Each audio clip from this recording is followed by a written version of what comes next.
memorizes for me pain and growth.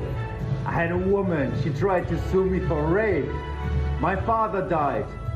A guy totally financially destroyed me. I had experience with gay people, and these gay people tried to, they tried to, how do you say that? Force me to do stuff, or otherwise they will tell. Now, I'm not afraid of this whole shit. You see, guys, if you go through the deepest of the deepest, and you survive, then you can fuck life, baby. You can fuck life. I just starting the show today with a couple wise words, sort of a Bartlett's quotations from a great Polish Floridian that Christiane at not Christiane, very clever, who's with us today, showed me. We're also with at Luke Winky with an IE. The boys are back in town. Indeed. Happy to be here. Luke, are you familiar with Jeremy Fragrance? Was that what you were playing? Yeah, you know him? Because I know Becca's on TikTok. And Becca Christiane, might know better than I can call her in as a ringer whenever any TikTok things come up. Look, you should never call a woman in for Jeremy Fragrance. I don't know if you didn't learn that from the opening there. No, but yeah. He's had a history that song reminds him of. I'm just feeling very Floridian today. Maybe it's the hurricane. And Christiane showed me this guy that, he's no David Goggins, but he's still pretty good. What's this guy's deal again? How did you find him? I don't know. I think he just popped up one day on my page, and I went all the way back to the beginning and watched every single one of his videos, and then I followed him on Instagram. He also has a YouTube channel. He's my idol.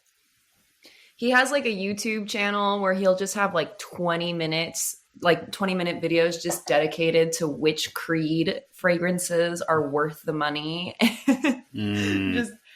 And I have no idea what any of it means, but it's just enthralling. I can't look away. Who does he feel like he's speaking to? What does he think his audience God is? directly. God directly. You have to understand, this is a blonde 6-foot Polish man who has 8-pack abs. He lives in Miami. Again, these are my people here. I have nothing but affection for him, except the bits where he apparently is in a gay blackmail ring and may or may not have done sex crimes. If you remove that off the table, which all my experience with the American legal system tells me, if you are rich or famous enough, that can be done. So we'll do that for Jeremy Fragrance, TikTok mega influencer, and say that he wears only what boys to men wear in the water runs dry video. And he sprays himself with about 400. He goes, time to try this new fragrance. And he throws his shirt open. And then he just keeps spraying his abs over and over. Each individual one? Kristen Schaal did a bit called Kristen Schaal is a Horse, where she went to the Bell House in Brooklyn. And Matt Bronner, I think is his name, came out and just said, we want to show you this classic bit that me and Kristen Schaal came up with. And so she came out, Andy Kaufman style, and just went, Kristen Schaal is a horse. Kristen Schaal is a horse. You can look at her dance and you look at her go because Kristen Schaal is a horse. Oh, Kristen Schaal is a horse. And just did that for about 50 minutes until the audience was sick of it. You could say that worked or didn't work as a creative expression. But the version of this that Jeremy Fragrance is doing, where he's staring directly into the camera, gyrating his hips and rhythmically hitting the atomizer at his abs, that succeeds in a way that the others just don't. It's hypnotic, and I thank you for showing. Does it go on for 50 minutes, though? That's the question. Certainly feels like it. I mean, the thing is, he transports you to a place where time is no longer a concern. And that's the sort of magic that only a gay, but formerly gay, in the mafia of either Colombia or Poland, #1 fragrance guy magic. This is what happens when, we don't talk enough about the Polish diaspora You know, like I think we talked too much about the Polish diaspora, actually. maybe in this show. Yeah, I could be wrong. Maybe in the fucking Basque country, backwards racial hicks. Bilbao? That's not a real fucking name of a place. Have you ever been to Bilbao? Yes. All right. That's where the airport is. Was there racism there? Yes. Okay, there you go. But not towards Poles so much. More towards like Ukrainians and gypsies. And other which Spanish get mistaken people, right? for Romanians. So the Basque people hate Romanians, Ukrainians, and Spanish people. And the French. And the French and the Dutch and the Belgians and the Germans. And also the Norwegians. You should just get in Poland. It's great. You actually fit right in. You're going to have a very easy time adapting. No, I think we're just going to take it easy. We got, the way we do this now is we got 2 hours to fill. We're already 7 minutes in. Yeah. It's the Hurricane cast, man. Hurricane cast is good. We're chopping it up. Wait, there's a hurricane? Oh, yeah. Lame. It's in Connecticut, though, so it's all good. It went off course. They spared Brooklyn once again. I don't know how we keep getting away with this, but they spared it once again. Nobody knows how Brooklyn keeps. Look, when Brooklyn gets it, inshallah, it'll make up for everything. But I have to say, I am feeling very like Floridian, because I woke up and this is just, maybe this is sad, but like growing up, every time there's a hurricane, it's different, you know, like it's maybe not a liminal space, but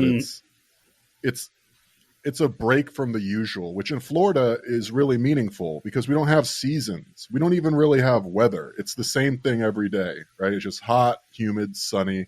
And then from like 1 to 3, there's a fucking thunderstorm. Mm-hmm. And that's it, eternally. I didn't see a leaf change until I was like 23 in like South Georgia. Yeah. So when a hurricane comes, it's like evidence that time has not forgotten your little patch.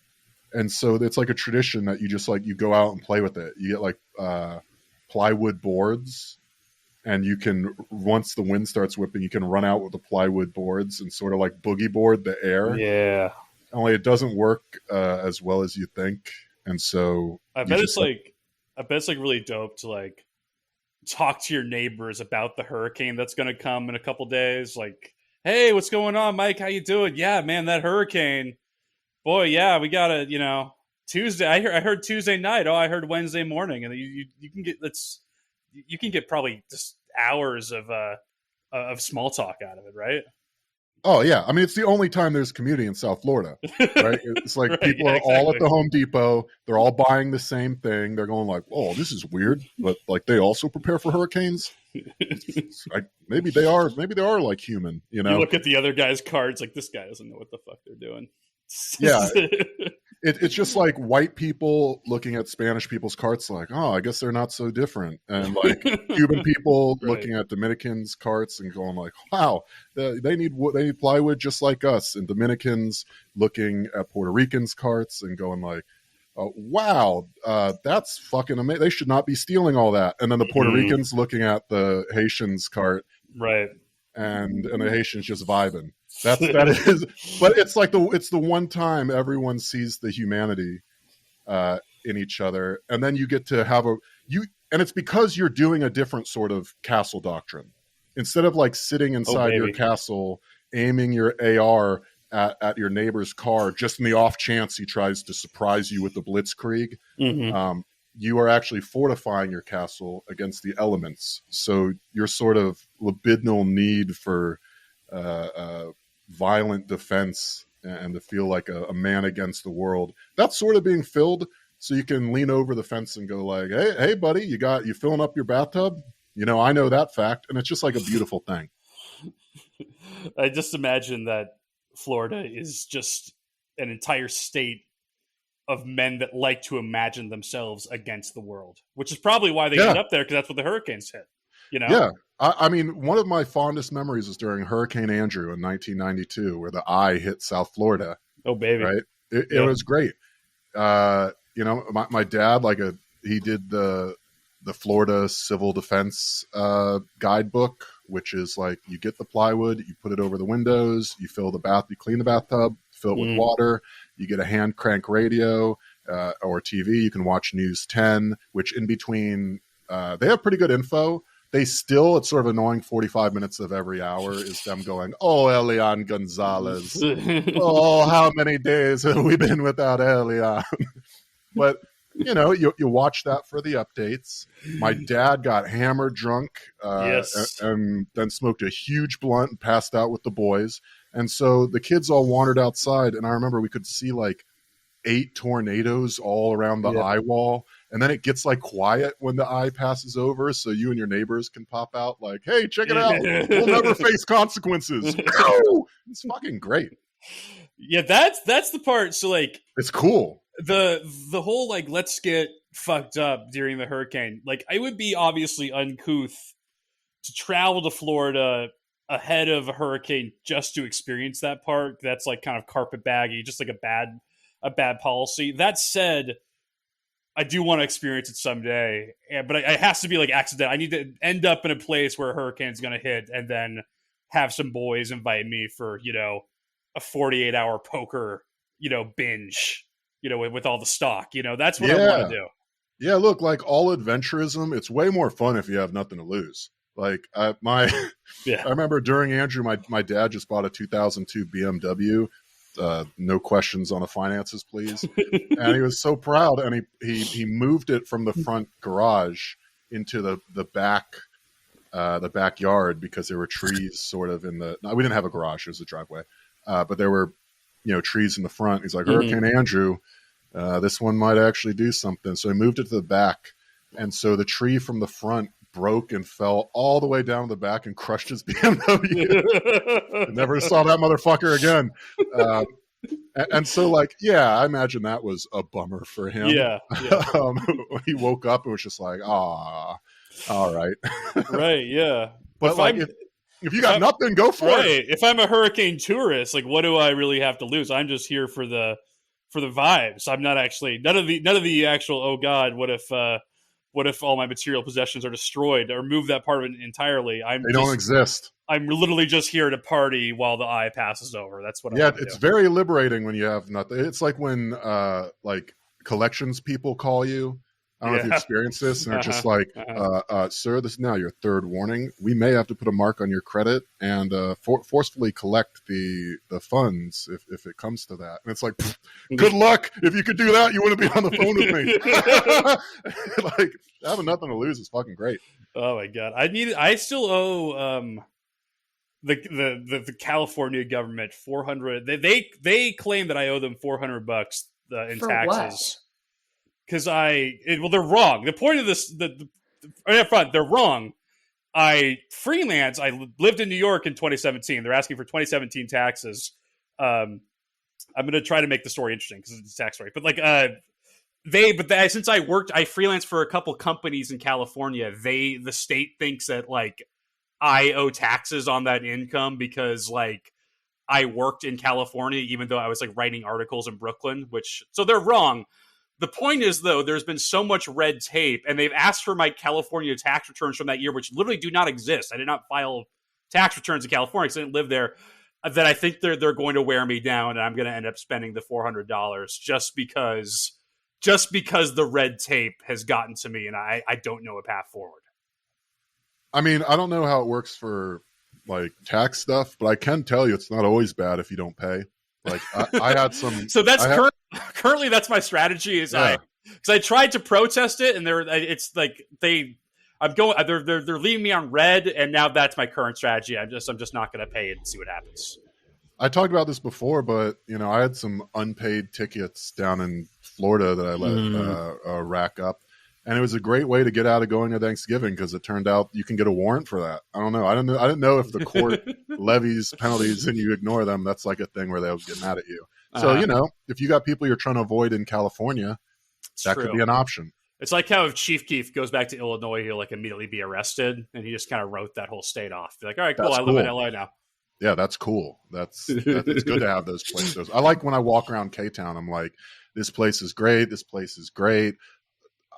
Police will be called if I go in there. It just add some character, it puts the whole block on edge. But Rob, have you ever been banned from an establishment? Yeah, Miss Korea in K-Town. Oh, okay. I thought you were saying like the. I'm not riffing. This is unfortunate. Wait, what did you do? What did you do to get banned? It doesn't matter. Okay. It doesn't matter. Fair enough. But it was just a lot.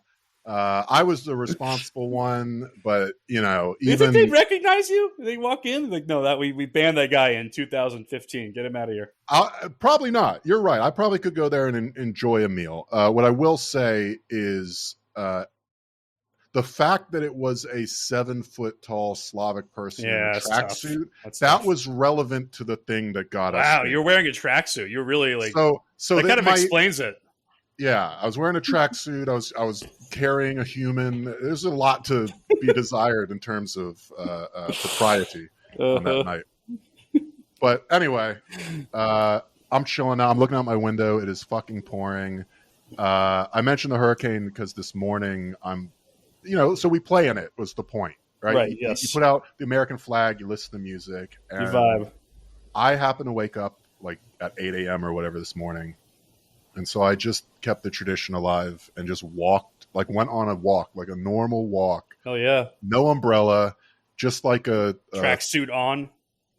No, I should have, right? Because that would have been better for like the rain. Yeah. But no, I was wearing basketball shorts and a shirt, and I was like, fuck it, I want to go see New York in the hurricane. I did this during Sandy, and it was fucking fascinating. Of course. I happened to be at like a Sandy control center when it happened, and so I was one of the later ones like in the city. So when I left, it was like I saw Times Square with no one in it. Like I walked from like downtown to 30th, and it's just like a movie, like a zombie movie or something. Yeah. So it was cool going out this morning and seeing that like liminal space where there is nobody. Like it's a normal day, it's a weekend, shit should be open, but it's just like no one is out there except for other weirdos like a guy thinking about poetry, the mentally ill, a manic pixie dream girl, some guy who ordered food that didn't realize how badly it was going to be raining. It's like, all right, cool, I'm doing this anyway. Yeah, a guy on a delivery scooter that's just like, oh, it's fucking $6, I guess. But like maybe 7 people the whole time. So this question, you might need to cut this out because I don't know if it's offensive or not. But like, there's no cutting anymore. So just monitor yourself. Oh, really? We're just going straight up. This is really good enough now. Oh. Yeah, you know what? I don't care. So I lived in New York before Sandy. I think we already hit the Puerto Rican stealing thing. Right, that's true. It's free rolling now. And I always wondered, like, was Sandy actually that bad? Because I always thought, like, the New York bias of, like, anything that happens in New York probably juices it up. I'm not saying it was awesome, like, an awesome time, but, like, I just, like, as an authentic Floridian, did, like, the New Yorkers hype up Sandy a little bit past where it deserved to be? I don't know. I mean, yes and no. You're talking about the aesthetics of the storm versus the aftermath. So the aesthetics of the storm, I was online the whole time during Sandy, never lost power, never lost water. I was just literally gaming and having a good time, like doing my little hurricane party thing. Once I got back home, like I said, I had to like work. And so I got that. But then once I got home, nothing. But I was living at fucking Park Slope at the time. Hell yeah. So my electricity was going to hang on. And I was literally, the slope refers to a hill. So you're not worried about flooding. Other neighborhoods got fucking flooded. Like if you were out on Coney Island or any of that, sure, yeah, your house is like it. The storm surge. It was the aesthetics of the storm was it wasn't particularly bad or windy, but it just rained so constantly, and the city, like with climate, just makes no preparations whatsoever. So if it just is hurricane type flooding. The storm surge is going to wash stuff away. The lowland areas are going to overload the sewage systems. And most importantly, like, you take the trains here, right?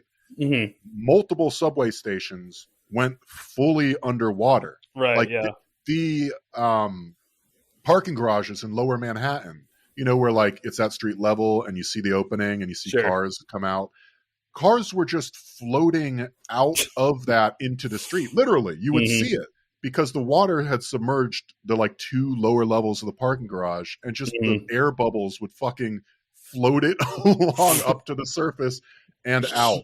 The some of the subway stations in Brooklyn and Lower Manhattan, you know, the ones where there's a train on this level, a train on the next level, also fully submerged. So if you ride the R train now, you would have had to put on scuba at the street level, and gone down to the turnstiles. So like, yeah, it fucked up my commute was affected for like a year and a half. Okay, sure, yeah. Because it's like, we have no infrastructure, and a lot of it is, you know, cheese works underground, and when all that gets soggy, turns out the 1911 fucking civic engineers behind our train systems didn't plan for this shit. No, I guess like, 'cause when I think about it now, like, you're right. Like when there's like any like moderate thunderstorm here, I swear to God, I get on my Twitter timeline, there's like footage of like some L station like in the bedrock of like bathyspheres flying by, and, you know, schools of fish. And if that could happen after, you know, like a moderate downpour, I mean, I guess. So I guess we really dodged a bullet these past 12 hours. Oh yeah, no, we just any sort of flooding just destroys this place. I was once on a subway from Manhattan to Brooklyn, and we had to evacuate as soon as we got to Brooklyn because the path ahead of us was on fire and the path behind us was now flooded. New York, best city in the world, baby. They stopped it at the A Street right by the High Street A. They're just like, it turns out you're stopped because of a main burst, and also you need to get off because the firefighters need to get on to go do the fire. Oh, so they stopped at the station. I thought they stopped in the middle of. Okay, yeah. I thought you had to get out and walk. No, they're just like, High Street is as far as this goes because everything is underwater and on fire. And fuck, thank you, Cuomo. We're literally burning it from both ends currently. I apologize. Not go further to Manhattan. So that's basically been my morning, looking around at associated weirdos doing the same thing I'm doing in an effort to feel Floridian. The other thing I did to sort of feel Floridian is you know, me and you, Luke, we watched that NBA Rewind thing. We did, yes. So and a K-pop video. Yes. I'll get to that in a minute. Which I know the metaphor you're going with that. I didn't surface for me immediately. So that's my point. That's my point. But so you know, so I'm just watching. I got Brett out of the. I got Brett out of the apartment. Yes, he's not here now. By the way, he is. I guess he's installing the kitchen on Hassan Piker's house, but he'll be back next week. But you know, he was an NFL guy, and I boycotted NFL, and so I thought, like, okay, I need to get him on NBA because NBA is really good. Like, there's not helmets, there's not 50 players. It's my bad. It's like, no, you're good. But it's like, you know, it's 5 guys that you can clearly see where they have personalities, and like that matters. It's a much more intimate viewing experience. Like, you know, the people's tendencies, and there's just better storylines and all that. So I'm watching the Miami Heat Rewind, which is sort of this like Ringer or SB Nation, like a product of the basketbloggers, straight from the mind of the basketblogger perspective on how we're supposed to talk about sports. Yeah, and let me just say, basketball bloggers are some of the best ever. Who doesn't love fucking basketball? Like Zach Lowe and all those guys. Great guy. Like, we love them. They're just a good crew. There's people that, more than anything, basketball bloggers are the ones where I hear people go like, oh, I don't really listen to podcasts, or I listen to like, oh, I just listen to science ones. And then it's always like, and like the low post for like basketball. There's just something about basketball that lends itself to being like analyzed. Totally. And recap. Zach Lowe is really good. I would say the more millennial style of basketball blogger of like, here's my essay about why the second string center on like the Pelicans reminds me a lot of Kurt Vonnegut or like some jazz drummer. Yes. That stuff I'm not the biggest fan of, but like the dorky white guy, self-aware dorky white guy basketball blogging. I'm all for that. The other stuff, the more metaphysical stuff, I could do without. Okay, but just so we're clear, this is because of Sloan, right? The Sloan, probably. Yeah, that's why basketball is so fucking nerdy, and the other sports are all like totally jockey. Yes. Can you explain Sloan, by the way, for people that don't know? It's in Boston. It's an MIT thing. It's an MIT yearly conference where a bunch of just the whitest guys involved in the basketball industry get together and like break down optimal basketball via math. And these are the guys that like watched Moneyball and were just like, God damn, the sex appeal on Jonah Hill. Right. And they'll literally say shit like, wow, if you play this guy, if you play Jonas Valanciunas for 29 minutes a game, that's going to increase your overall offensive efficiency by 0.3%. Meanwhile, the thing that's funny about Sloan is none of it matters, because with basketball, it's really if you have one of the 5 best players at any time, you're going to win. And if not, you're probably going to lose. So they're really working around the margins to go nowhere, but they're so into it's like the process is interesting enough to them. The math is, it's like the point is doing the math versus actually changing the fate of your team in a lot of ways, at least in my opinion. Yeah, the like data set is with basketball, because it's only 5 people on each team on the court at once. You can put a motion track on there, right? And there's discrete timed units, right? When a basket is made or missed on, and so it's one of those things where like, because you can do the math, like let's fucking do it. We know the exact percent. It's like baseball, only more fluid, and you can really get more granular about like, well, if Draymond takes a step to his left before he sets up his jump shot, that's going to drop his percentage by 20%. We got to drill that out of him. So how are we going to go ahead and cover him that we force his knee to the left in ISO situations? And it's like, wow, really interesting insights. I would say give it to LeBron James and let him make a 3 from half court. One of my favorite examples of this was a couple years ago. This is before Kawhi. Like the Raptors had the best record in the East because like, oh, they're shooting more 3. They did all this mathy shit. Like, oh, they're gonna they're gonna make the finals this year. They get in the second round. They're faced up against LeBron, and he's just completely like he sweeps them in 4 games. Like all that shit was rendered completely immaterial the second they had to play someone who was just better at basketball. Which that's what makes Sloan so funny, is because none of it actually means anything really. But it actually produces good content. Sure, for like in the same way that like nothing on Pitchfork Media or like those music sites means anything really, but it's just a clearinghouse where you can go and like feel. It's like watching AV Club recaps of Game of Thrones, right? You're just like, you're right, Euron isn't getting the appropriate characterization. Yeah. I started a Pitchfork Media AV Club. What are we talking about? No, the basketball conference. Oh, Sloan. SLOAN. Can I go there? Yeah. I mean, probably anyone can go there. Comic-Con, but fun. Like, I think I'd have a good time there, watching nerds do basketball math. I'd just like to go and watch. Let me explain to you, what do you think let me understand. What do you think you're seeing? Paint the visual picture.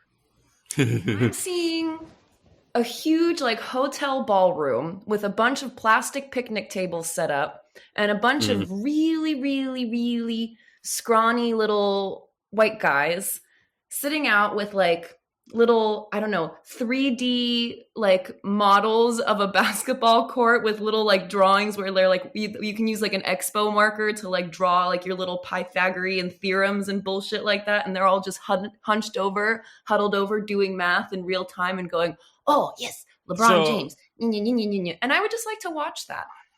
Unfortunately, I got bad news for you. It's not like it's a game jam where everyone gets together and like, okay, we're gonna do all the math now. We're all going to figure out why Kyle Kuzma is such dog shit. And it's more like, you're going to go to like a conference room where they're going to be on stage and telling you about all this awesome math that they did and so it's how like David TED Lee's Talks. bad at defense. It's kind of TED Damn. Talky. No, Or it more sucks. like I it's think my panel-y. version's better. We should start one. I agree. Well, let's we'll create the Do any of you packs know to the anything about Comic-Con. math? Because I don't know anything about math or basketball, but I'm willing to pitch in of like $5. I had to a get this thing off the realization the other ground. day that I really enjoyed doing math, but was never like it was never going to be the path I was going to take. Bro, fucking number file videos, you need to get on that shit. I was watching some math YouTube videos the other day. Number file is the one. my That's God. the one. I bet that's pretty good. The Yeah, math that's- guys are really intense on YouTube in a way that's kind of enchanting. You're Bro. telling me there's math YouTube?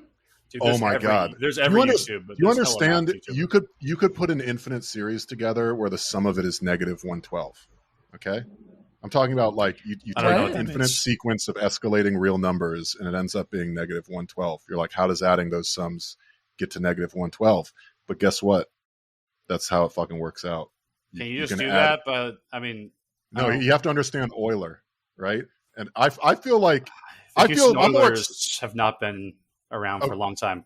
okay. I feel like you're about to get into like K-pop. Here's the thing: you need to Google Euler, Euler.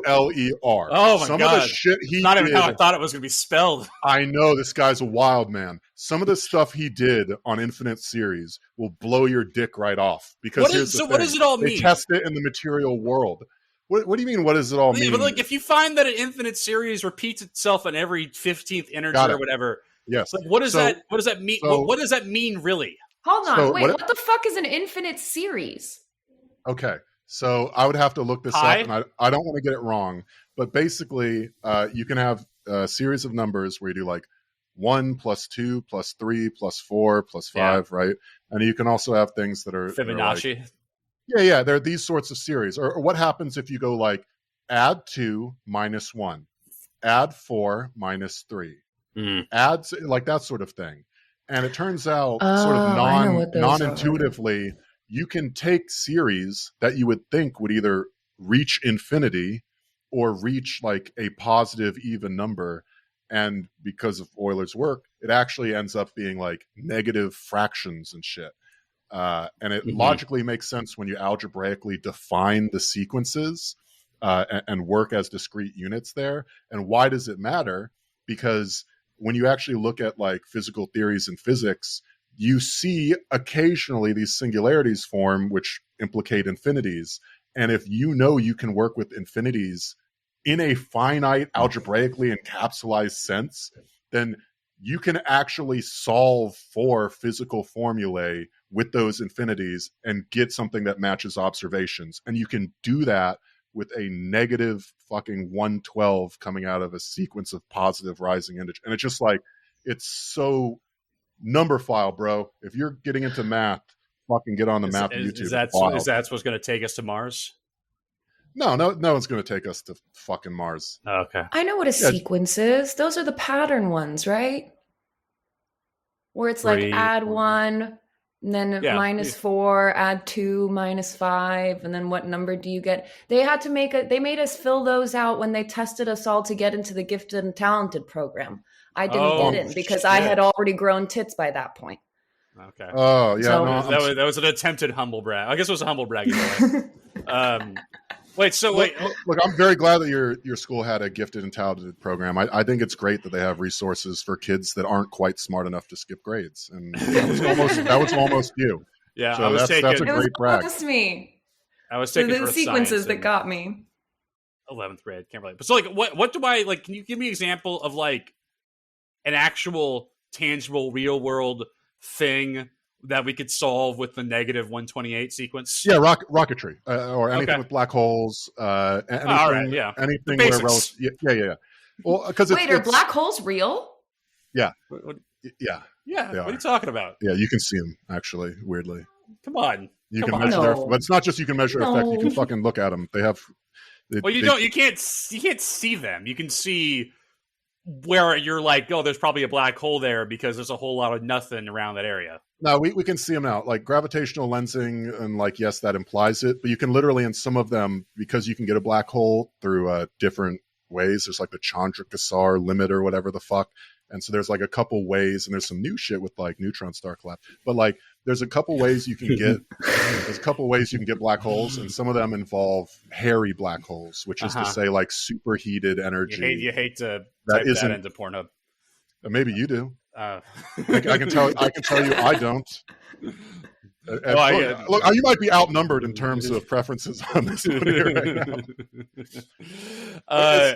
But look, what matters is we're not getting to space off this shit for the same reason that Sloan isn't what you think it is. And that is fucking capitalism. Just throwing that out there. Oh, there we go. Because Christiane, when you go to Sloan, it's not like, maybe in a different world, it would be nerds who are like, I love math. This is so much better than fucking topography or whatever.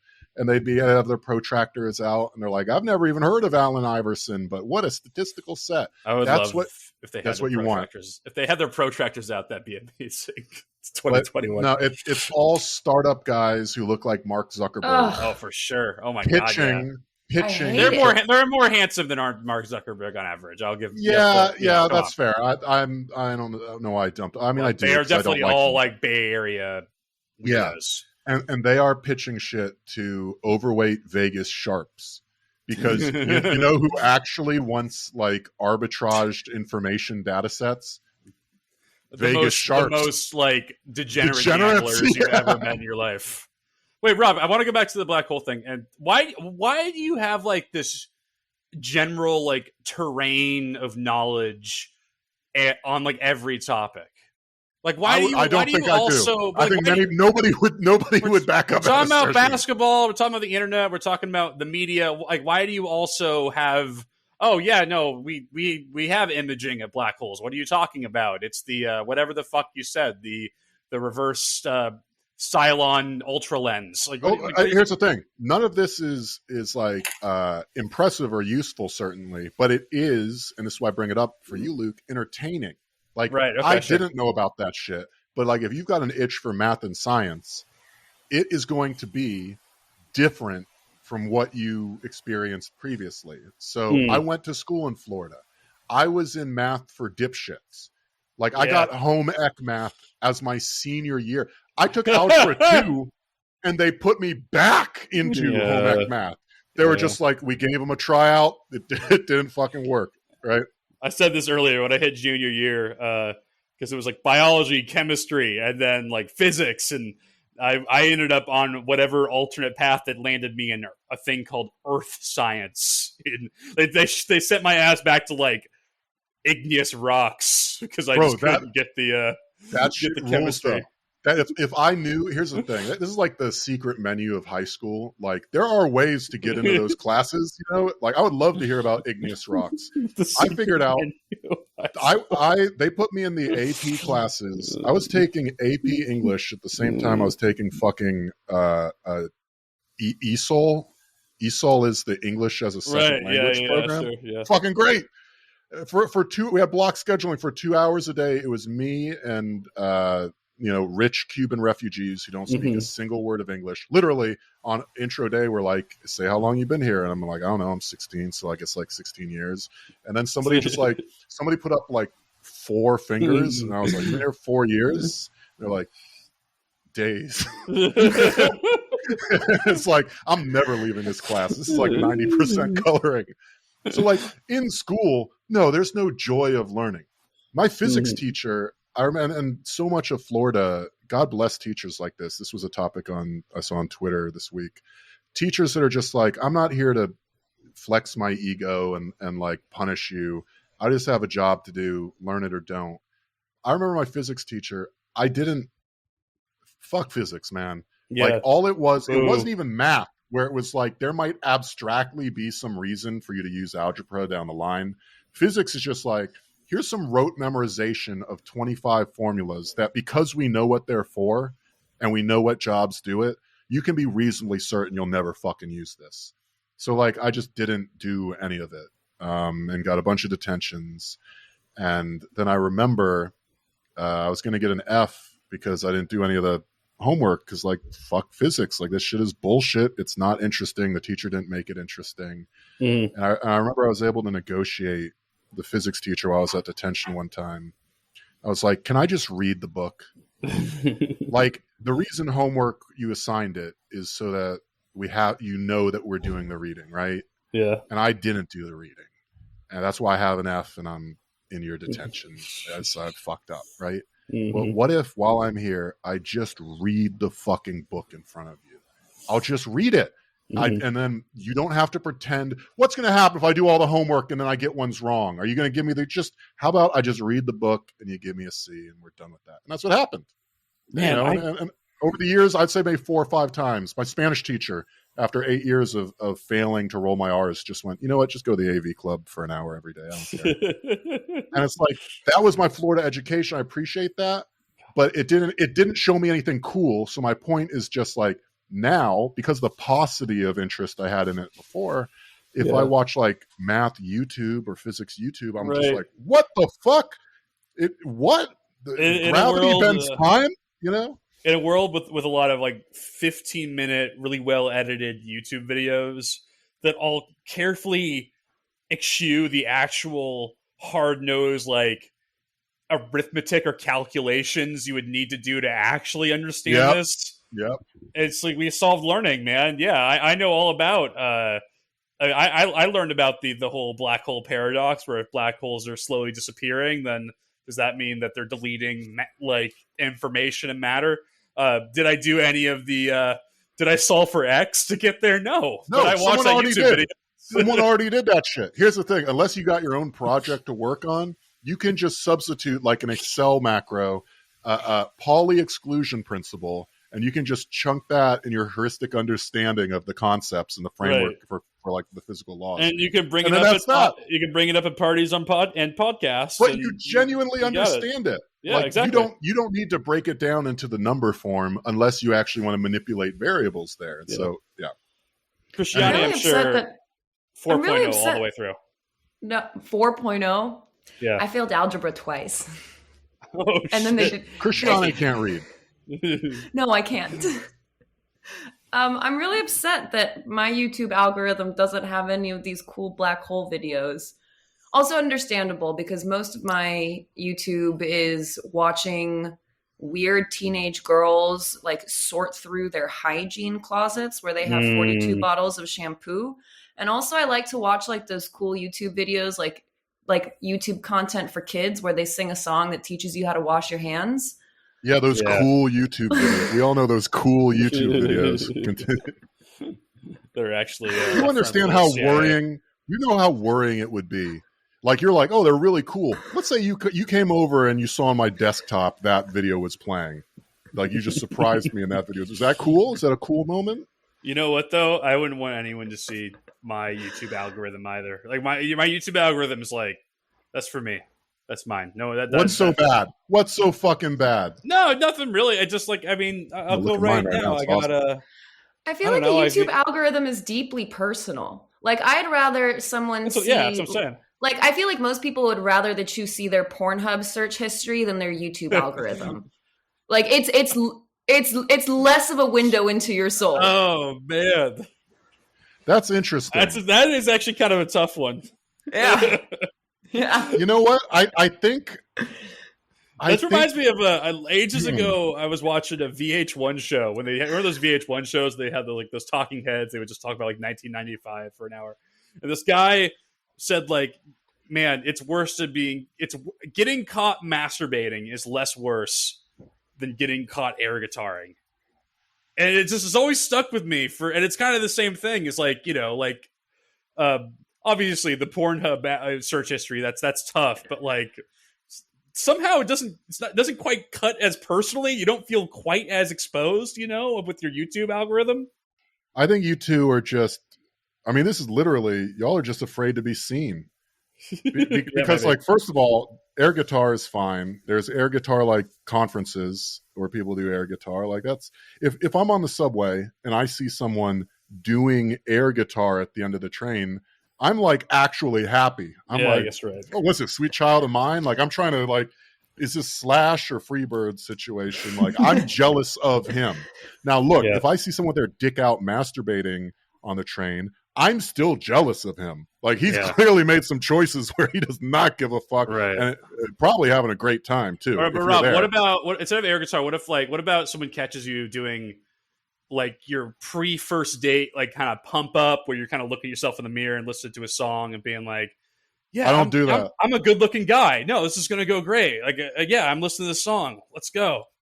Nah, you don't do that? I thought no. See, I have a more fatalistic, like Polish approach, which is like, if I've secured a date, like this is not a person I need to be concerned about. You know what I mean? Like they've already made the mistake. Yeah. It's not like I'm going to get there and they're going to be like, what? Yeah. Like they've already pre-agreed to it.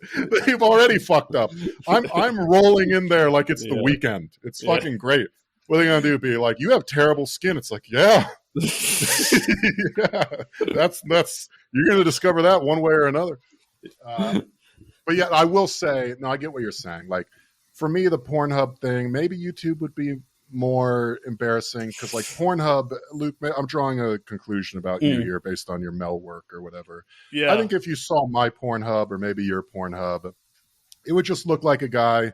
It would be like looking at flak on like a fighter jet's radar. You'd just be like, okay, here's a guy who's just casting about, like just seeing, just really engaging all targets and just seeing what it's going to be, you know, like a monkey in front of a typewriter, you know, just it's just like, what is this jerk off hero? It's a DDR rhythm game that you beat off to. I don't know. I got fucking 12 minutes. We could figure this out, right? Like it would be like the modern 2021 internet version of a nobleman's grand tour that he would take around the Mediterranean.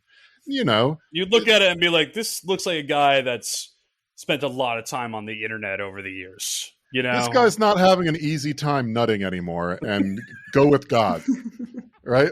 But if you look at my YouTube algorithm, you're right. Like I'll tell you right now, I'm looking at it. Okay, here's the K-pop stuff because I was sending that. Here's some NBA stuff. Here's a Polish comedian and her husband, Tom Segura and Christina P. That's pretty good. Here's some American history stuff. Here's some Final Fantasy stuff. And it's like, okay, that's what you do. And so I think today you could look at my YouTube and it wouldn't be that embarrassing because I don't mind people seeing who I am and what I'm into. Right. But like all of us, there are days where if you looked, you would see a video that is like 2021, starting parkour in your 40s. The last 17 YouTube videos I watched, I think have all been the same Mormon mother of 9 organizing her refrigerator and also the cabinet under the sink. She just organizes and reorganizes over and over and over again. And she tells you all about her little tricks for making snacks with the Ziploc baggies, for sending the kids to school, but she also homeschools them. So why is she packing them a lunch? I don't know, but I'm in love. Do you have ADHD? Yeah. Got her ass. I wasn't even trying to. I was genuinely curious. Okay, I'm reloading. Calle Ocho. Power 96. It is a question, though. Christiani, the way you find the black hole YouTube or, math YouTube is you just have to, like, I don't know if you do this, Rob, but every once in a while I was like, I'm just like, you know what? I bet math YouTube exists. And I just type in, like, math or something, and then I immediately find, oh, this is the math YouTube guy. This video has 1.2 million views, and it's like called like the equation that almost ruined the civilization, and you're like, oh shit, like this is my guy. And then you're in math YouTube forever. What you're describing is more Vsauce, which is general science, unless you're talking about Veritasium, but that could be one of those videos. But I get your general point. Yes, continue. Right, or but that's what I'm saying. Like if the algorithm didn't necessarily present me the 4-hour-long Warhammer lore video that I watched that went over all the factions. But one of these days I was like, I bet someone out there is making some really intense Warhammer lore videos. And let's put a big toe in that world. Let's go see what that's about. That's the faith that YouTube gives you, is always the faith that whatever permutation of YouTube you want to find, it is out there and you can totally find it. I was thinking that YouTube is probably my favorite website because of that. because I can be like, Yeah. what's chess YouTube like? Let's take a look at chess YouTube. Oh my God. I've watched Magnus Carlsen I'm having a shit faces for so many hours. I'm telling you, man. He loves making the face like he's having a shit. He also He's does so not mad. even seem to like chess that much. No, chess sucks. I'm with him. Why would you deal with all nerds every day? He is Magnus really Carlsen, good at it. Magnus Carlsen wants pussy, not fucking chess accolades. And watching Matt and watching him resolve that tension second to second while he's at like a Helsinki DorkCon 2021, that's the internal drama of chess. Yeah, he does like model, right? So he's got his I think he's got his black book in order. I feel like Magnus sick. Carlsen's doing fine. Well, you are right in that it's always that you don't find the thing, but it's one adjacent, right? Like you can just put in chess, and then there's going to be Magnus Carlsen flips out, and you're like, close enough, I'm there. I watched like a 35-minute video the other day on YouTube about how Anna Wintour ruined the Met Gala. It's fascinating. It's very fascinating. Well, the Met Gala, because you're a Trumper, right? Go ahead. I don't get it. I guess I'm vague. I was saying that I guess I was trying to imply that's the Trump blog that Trump would have written that. I have to hate myself. I'm on episode you're right. That would be of a political podcast. That would have been one of the Trump tweets in between all the other stuff, right? It would be like, remember Hamburger? We gotta ramp up our troops in Iraq. We got to do this. Also, Anna Wintour ruined the Met Gala. You can kind of see that. He definitely would have tweeted 2018. That. Like you can definitely see that in 2018. That's true. It's so clearly a joke from 2018. Not worth interrupting a person for, certainly. So lessons learned. That's all. Wait. What ruined? How does she ruin the Met Gala?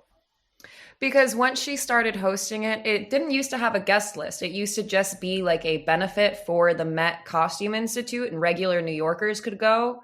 And it was, now it costs like $30,000 a plate, but like there's a guest list and she decides who goes. And as like time has changed and like trends have changed, like now there's a bunch of like TikTokers and influencers who are invited, and they it was just very interesting to read about how it has become less and less about like the actual museum, and it really doesn't and with all of the money that they spend on it, they're not even raising like that much for the actual Costume Institute. Like they're having to ask for more like year-to-year donations and rely on the endowment because they're not raising enough with the gala, because the gala has become like such like the crown jewel of like the New York socialite scene, that it costs so much money to put on, and it costs so much money to get all of these people there and in the same room, that it's like not really even a fundraiser anymore, even though it costs like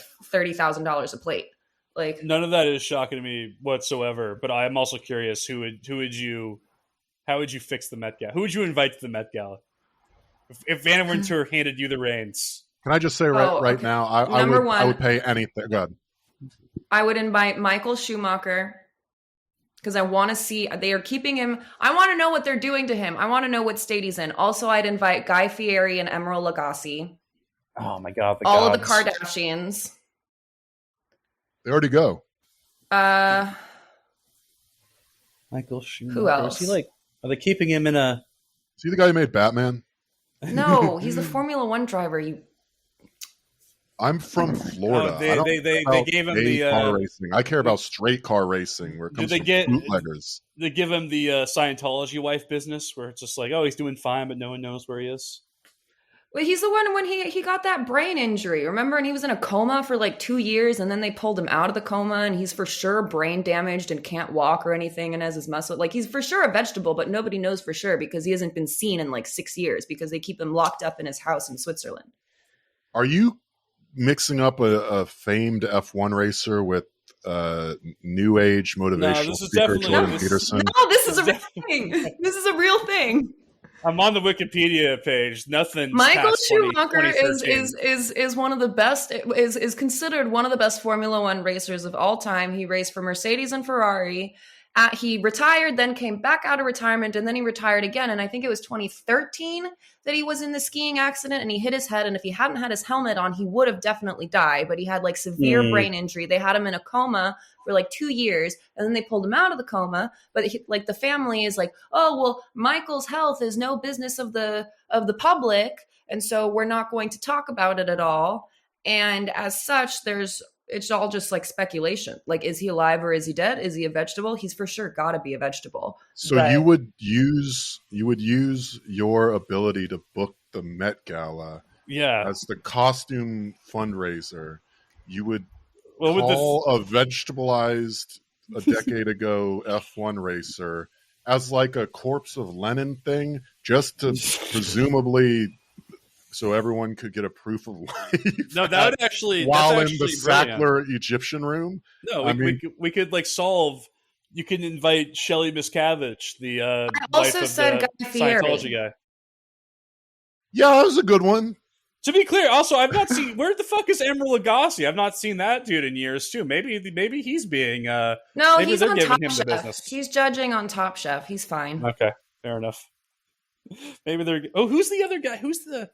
Wasn't there something weird going on with who was the fitness guy in the 80s with the short shorts that you know I know what you're I'm talking about. You know what I'm talking about? Not Pauly Shore. Not Pauly Shore. It's like a Pauly something. Oh my god, I'm gonna Google it. Sorry, I have to do it.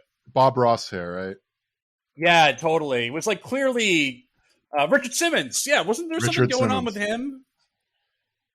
At the Met Gala? What? No, not the Met Gala, just other celebrities that have mysteriously vanished since the 2013 range. And Look, call him in then. Get his ass in. That's what I'm saying. You could create a Met Gala just to solve all of these mysteries. I love that Christiane has essentially created a world that exists only in her and Trump's head, which is one in which an invitation to the Met Gala is so irresistible that fucking John Bonet's killer. If you just wrote John Bonet's killer, they'd show up at the Met Gallery to collect the invitation, because if you invite them, they have to show up. Well, we all know who killed John Bonet.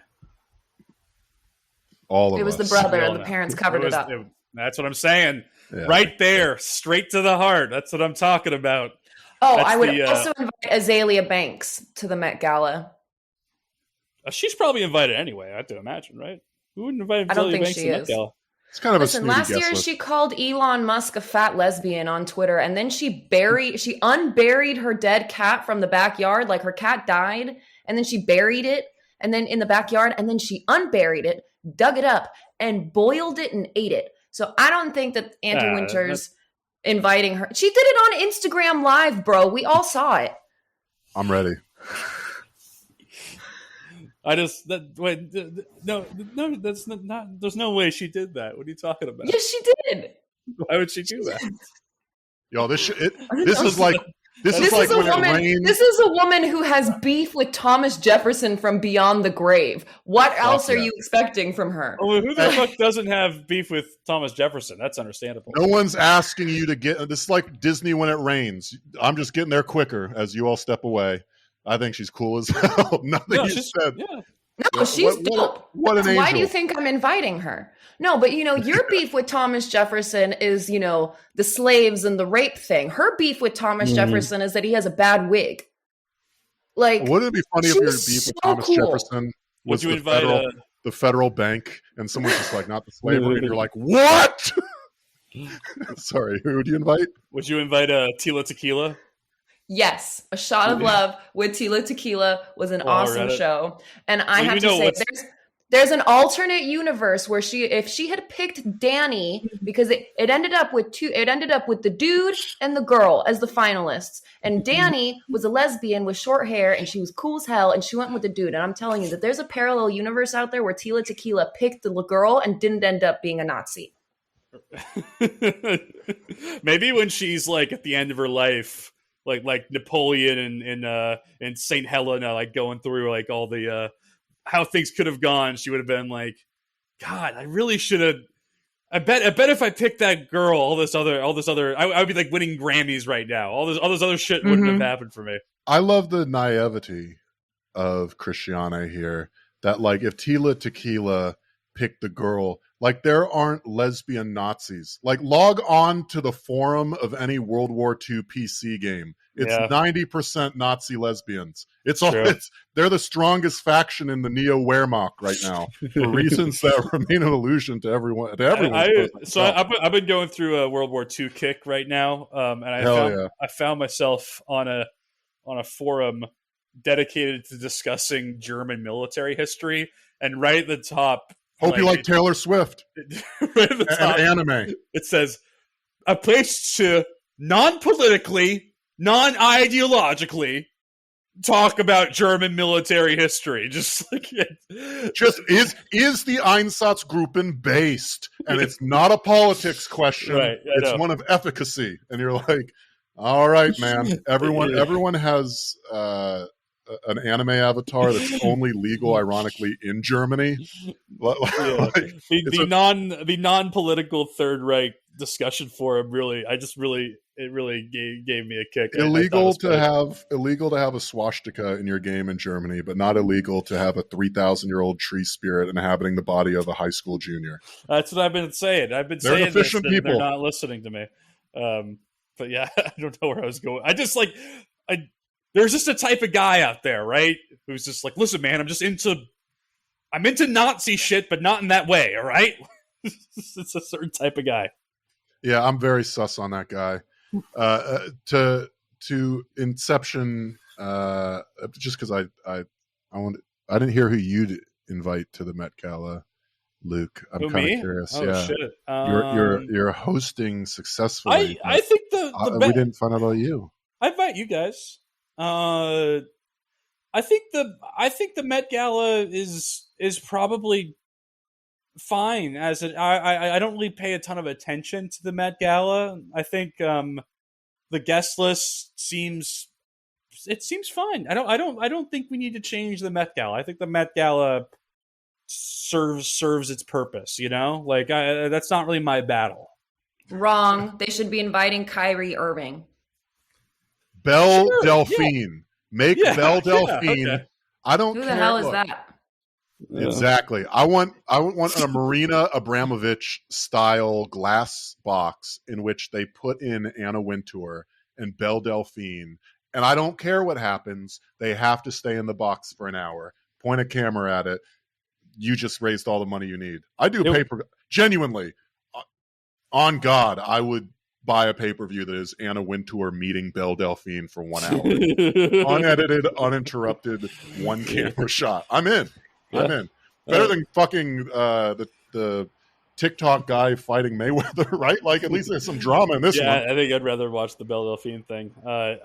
What would you like? Maybe like we could invite like they could bring in the Cumtown guys. They could do like a live podcast, you know, from the Met Gala floor. They could do just walking through the exhibits, just like the Nile Valley's gay. Exactly. I can picture it so crystal clear in my head. Do we need armor for a bug? It's over. Yeah. By the way, that reminds me, as we make great progress on time. I gotta say, make great progress. Those guys.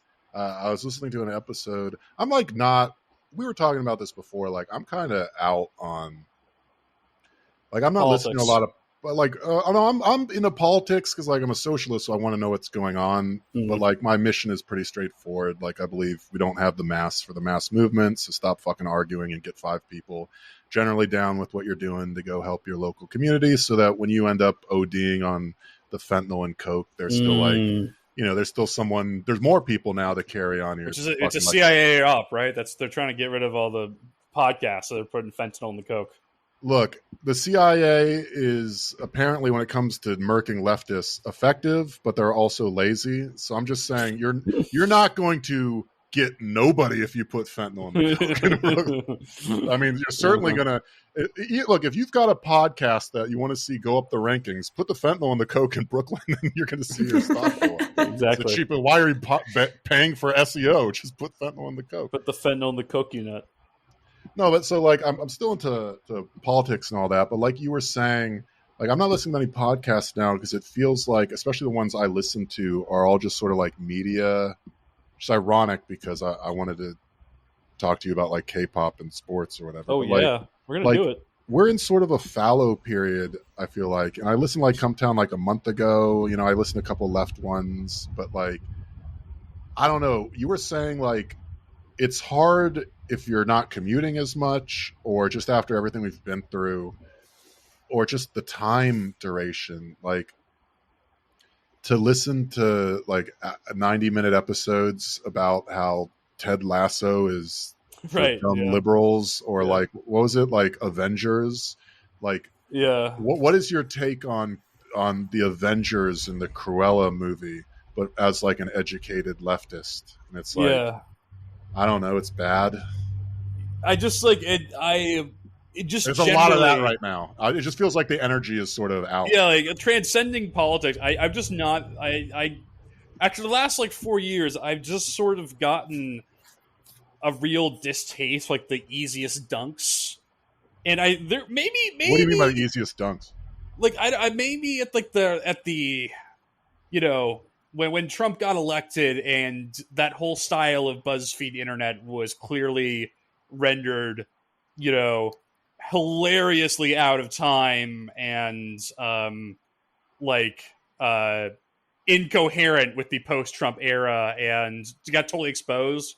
Maybe around that time, like making fun of like some person who, you know, found some refuge in like the 5th Harry Potter book, like that was like really kind of funny. And because that was the first time people were like, you know, going after that kind of like mass culture, like liberal entertainment, I guess, or whatever. There's but, like, a sense of like a political identity that coalesces Sure, around yeah, like yeah. 4 or 5 bits of mass media. yeah. And now I just like, to me at this point, I'm not expressing this most educated or coherent way, but like to me Not now, the standard here. right? Like dunking on like a Marvel movie, or like people like enjoying a quote in a Marvel movie as like these people, I find that to be almost as cringe as the source material itself now.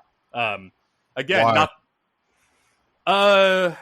I just like I don't. Who are you? Who are you spooking? Who are you like transgressing? You're like, you know, like I like the hundreds of thousands of people who listen to Chapo every week or whatever. Like they're all on the same page as you. That like you know, a weepy Ted Lasso monologue about how good dogs are is kind of lame. I just don't like. I'm ready for like I don't know. I guess maybe I'm ready to be like kind of like taken aback again, or be like we need to find the edginess again. I think we've lost the edginess. I think we've all kind of we're resting on our laurels. The men who make jokes on the internet, they have to come up with some better angles on that stuff, I guess. You know, I'm not coming from like a political perspective, purely from a joke making perspective. I just think we've kind of lost the juice. Yeah, I don't. It's like I think of it politically. It's sort of. It's funny that people make fun of like the sort of idealist liberal take of, well, if you watch the right media and you put the right ideas out there, then those ideas will spread, and there's nothing more powerful than like an idea spreading. Mm-hmm. And on the other hand, there's like there's bad ideas, and so you don't want to depict those because then they'll get out there and they'll spread, right? So like if a character is a villain and bad, you should put like a trigger warning that says like, don't model this behavior, people at home. And it's just Right. like that's sort of this idea sort of spread. This is a very uncharitable reading of a liberal from like Totally, a leftist, right? But it's this idea that like consuming the right stuff and having the right idea actually, while your material politics is indistinguishable from a conservative with your socioeconomic position, like Right. you're better because you at least feel bad about, you know, racism, and you watch media that empowers women, and like you're doing the rituals now that God is dead to show your virtue, and that gets dunked on, and that dynamic gets dunked on by the left. But now it feels like, you know, without like a major easy electoral project, it's sort of like, okay, well, the way with no real project, and God knows I can't go outside and talk to 5 people and set up a table or do, Right. whatever the reason may be. I'm just going to differentiate what is liberal and what is like socialist. Right. And now I'll show you that the media is Ted Lasso. Well, now you're watching Ted Lasso, or not watching, but talking about fucking Ted Lasso, and through that promoting the idea of your political project through the virtue of not being this other thing. Yeah. How is that not modeling the exact liberal behavior? I think people... It's also like... Sorry, I didn't cut you off. No, go off. It also doesn't give... you just have more... people have more in common with the people that, like Ted Lasso than you want to think. I'll give you... So, like, Becca, my girlfriend, if you ask her to... She's way less politically engaged than some of the perverted news readers that we come in contact with on a day-to-day basis. But like, if you ask her to define herself politically, like she'd say she's a socialist, like she, was on a bargaining committee. That's just how she why not? Doesn't think about it that much. That's the way it should be. Totally listen. I like more often than not when she goes to bed, will put on a fucking Harry Potter audiobook and listen to Prisoner of Azkaban as she drifts off. And that duality does exist, like there's not like the idea that everyone who is a progressive has to have these like weird like bona fides about why Ted Lasso sucks. I just don't know how true it's weird how that's become seen as like an essential part of the identity on those corners of the internet. It's also dumb. Why Ted Lasso? It's a cute little that's show. Just the new one because the Avengers, because we're past the Avengers now. The Avengers, and honestly, you can tell Becca she's not even doing that badly. My sleep show is The West Wing, so that's like true poison. That's true poison, for sure. Ted Lasso just become the next one. I've not even seen the shit, but the Chapo guys called it demonic on a recent episode, and I was like, oh, I guess that's the new one. That's the one where all the guns out are for Ted Lasso. Yeah, as a way to define your leftism or socialism bona fides through modeling the exact behavior of the thing you're trying to. It's funny, and this is not a criticism. This is just like a force of nature that affects me and everyone else. Like, I think a lot of people are like, what? I just discovered this thing. I'm a socialist now. Like people who really want to be like politically engaged. Right. And then they're like, now I'm a socialist. And it's like, yeah, but buddy, you had like 24 years of every single day living, breathing, acting, being incentivized, behaviorally being like a market liberal capitalist. Like, I'm sorry, but it's fine because the goal isn't to be a socialist authentically. The goal is to just like help your community, and you can do that at any point. Really. There's this still acting out where it's like, I'm a socialist now, but I still have the habit of defining myself in opposition to media that my political opponents might consume, which is, again, an Olympic event that is given all the gravitas you might expect within the confines of your own head and imaginary can world. Can we talk about Hassan's house? If you want, yeah, sure. Is that Turkish dude? I don't know. I don't actually know if he's. You know what? That's a fine encapsulation. Yeah. I'm not gonna comment on that. I don't know, but I don't know. A Turkish guy who plays Grand Theft Auto. I like Hassan a lot. That's I'm cool. actually trying to write a piece on him. What I found funny, it's not really about the discourse because who cares if he bought a house. There's something watching that whole thing play out where every like certain weirdos on like the internet got all up in his face for buying a house, and it becomes this new story. And then him responding by going like live on Twitch as he usually does those past 2 days. And for like 12 hours, just talking about the controversy and responding to people about buying a house. Is that what he did for 12 hours? Right, on both days. And I just like, it's weird how if you're like an online celebrity right now, like if you're in the news, you don't like go like hide away. If you become a celebrity in that kind of YouTube Twitch model, you don't like hide away and wait for things to like, simmer down. No, you just lean into it super hard and you're like, I'm going to make a million videos about this, or I'm going to like argue with people in my Twitch chat, or like live commentate on the fucking Tim Pool video that's about this live. I don't know, man. It's a weird world we live in now where that's the strategy. That's what you have to do. Unless you're Virgil Texas. Well, I mean, yeah. It's tough. I mean, I'm just saying. I learned about that shit I learned about that shit like yesterday. It's a tough one. Tough one for Virgil. That guy should just come back live streaming a Newgrounds simulator. Just like, motherfucker, I never forget a birth date. 1999. Actually, that's a fine birth date, right? I'm just I need to update my references. Anyway, where were we again? We're talking about people that don't take the Virgil approach and just well, look, it's the parasocial. Look, that's what you do because that's the parasocial thing, right? Like, if someone is so much of media now is having parasocial connections to fucking Joe Biden or Olivia Rodrigo or fucking, your favorite comedian or whatever, right? And so if they are a famous person, the odds have increased that they are a famous person by dint of a parasocial connection.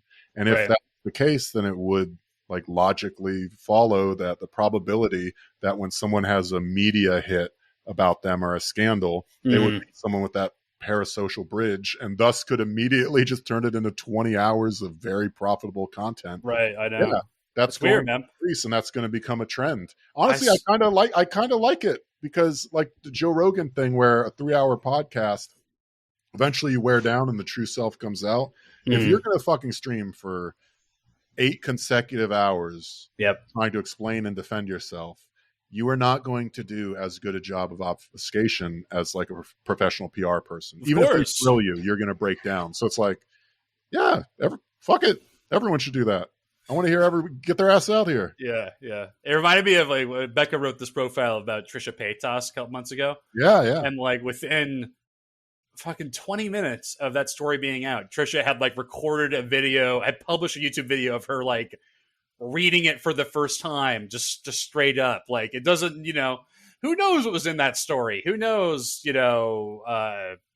didn't even take a second to like read it through first or highlight anything, just raw, unfiltered all the way. I didn't grow up in that ecosystem, so it seems so weird. It seems terrifying to me, but like, I guess if you did, that's just how it is, man. You like, it's also kind of this faith that like none of the shit matters really. No one actually cares, like at the end of the day, no one's really, really cares that Hassan Piker bought a house. So why not get heated about it on stream for a while? Like who cares? Anyways, we can go back to basketball now if you want. We got no, it's okay. Fuck it. This is not since we're here talking about famous influencers and weirdos. Bro, did y'all see the SNL thing? No. Okay, so Seth Simons apparently 2 weeks ago, this is like not, I'll make this brief because it's not fun, but it's just like, oh yeah, like I'm Epstein pilled now. Everyone who is famous is in like a yanking on fucking Geronimo's bones pedophile ring, right? Like that's just, when I see Jimmy Fallon doing his like classic ew bit where he acts like a 12-year-old girl and goes ew, that classic bit. Sure. It's like, this is just creepy now. So apparently this is going to be settled instantly in court. But like the allegations are that apparently, and there's text messages, this is all in a lawsuit, a underage girl was suing Horatio Sanz and SNL because apparently she ran a Jimmy Fallon fan site while she was like a teenager. I'm talking like 13, 14. And according to this and the stories about it, pretty weird, right? Yep. Like, okay, so that's someone as an adult performer on SNL you probably don't want to hang out with. Turns out she was like a regular at all the SNL after parties. Horatio Sanz was like unofficially dating her. Like he would show up at the office with her. She's definitely underage. Later on, like this happened, like he apologized for it and all this stuff. He would bring her to the table, the deposition like says, and like Jimmy Fallon would be like, oh, so you run a fan site about me. What's that like? And like they were supplying her alcohol and drugs at the famous like SNL after parties. they'd be like, "Oh, what are you going to study in school?" And apparently she's like, "No, I'm in high school." And he's like, "Oh, okay, that's cool." Like all those people, apparently, it was just regular during that particular period of SNL time for there to just be underage people, like significantly underage, like 15 or 16 in the office, getting fucked up at the party, getting finger blasted and made out with in front of the people that are now, late night head writer people. Like they're implicated in it, fucking looking at shit. So we don't need to go into the extremely credible allegations. And this isn't going to be a story because, again, it hits 2 late night hosts that are directly quoted in the story. It's backed by a lot of digital evidence. Enough people have come forward that's going to get shut down real quick. But this is all just to say, like, my God, are the privileged and the fucking elites deranged? Yeah. Like, they killed Epstein. Like, this is just how it works then, I guess. Like, if Jimmy Fallon is regularly hanging out and getting fucked up with high schoolers while he's at work functions, right, covering for his friends, then this, like, Weinstein stuff is just, like, fucking everywhere, right? Yeah. That's where we're at. Sorry, fucking even bigger bummer, but you mentioned fucking Virgil, so this is where my mind went. It's funny when you read stuff like that, because I just looked it up, and it's like, oh, it happened like 2000, 1999. I feel like the defense always is like, well, it was a different time. It was the early internet. It was AOL. I don't know. I was talking to these 15-year-old, whatever. And they identify themselves as high schoolers running your fan site. They're running your fan site. My point is, I feel like that argument is just going to keep being made. Like in 2040, we're going to learn that, like, I don't fucking know, Logan Paul was grooming, 15-year-olds. We actually already know that. Okay, fair enough. Well, take it back. Philip DeFranco, some famous internet guy, and it's gonna be like, hey, it was 2017, and like some people are gonna buy it, being like, oh, that was 20 years ago. It's just like that. Like, no, I mean, come on, we knew better in 2017. We knew better in 2000. Yeah. Like, what are you talking about? We learned nothing. We learned nothing. You're right. That's the human fucking foible is we don't actually study anything or learn our lessons. So yeah, no, in 2070. People are going to be like, the legend Knight of the Order, Timothy Chalamet, he had child soldiers through the 2010s. And it's just like, yeah, that was normal then. It's going to be a perennial. Right, I know, honestly. So, fun fact, was the originator of an extreme chlamydia outbreak at NYU. I did know that. All Big time. Love that for him. Big Honestly, yep. King shit. Get their ass. That's like probably not true, though, right? No, it's definitely true. I know someone who was at NYU at the time who was implicated. Yeah, but like, who gave chlamydia to Tim? It might have been some other lady at NYU. Look, we don't need the typhoid Mary. Probably here. Another vampire. It's just funnier if it's him. Yeah. I don't buy him as the Dune guy. Whenever I see the Dune shit, I just don't. They could have gotten someone better as the Dune guy. That's my take. I want Tom Hardy as the Dune guy. I would love Tom Hardy as he's a little too old probably. See, but like, no, I want he makes Robert De Niro as the Dune guy. That would be good. Robert De Niro should be in Dune. Or Danny DeVito. Danny DeVito as the Dune guy would be. Don't disrespect Dune, first of all. I don't know anything about Dune. I actually don't know anything either. This is like I just saw the big worm, and I'm thinking about who would like work well with the big worm, and Danny DeVito comes to mind. Yeah. Oh, your mom comes to mind for me. Working that big worm. He becomes God. That's the Dune is where to travel intergalactically, you need the spice. That's the only people that can pilot the ships that can go the speed of light are people that are high on the dust. And the dust only comes from Dune. The planet Dune. That's actually not called Dune. So that's why the planet's so important. You need that fucking dust to keep the trade going, to keep going across intergalactically. But if you do too much of the dust, you become like God. So the end of the Dune will be Tim Chalamet becoming a Christ-like figure, which I know is what we've all been waiting for the last at least 5 or 6 years. Okay, I mentioned pay-per-view before. Be honest, if they're just like, all right, this Friday it's going to cost $150 pay-per-view. We're going to crucify Timothy Chalamet. Yeah, dude. I'd watch it. Yeah, I'm not any better. None of us are any better than the Romans. I'm like 150. Oh, fucking, let's put together a party or something. We're gonna have to go in and figure this shit out. I don't want to be on a stream when the 2021 version of the spear, the Lance of Longinus, goes through his slung. I don't want to miss that because I'm on a fucking Ukrainian stream. I just realized how completely vividly, I'm not saying right now, but the next couple of years, Tim Chalamet playing the Lord and Savior Jesus Christ in a film. If they get Mel Gibson out of retirement to make another one, Tim as Isn't Jesus, he in jail? I feel like he's not in, like... Is he in jail? Mel Gibson?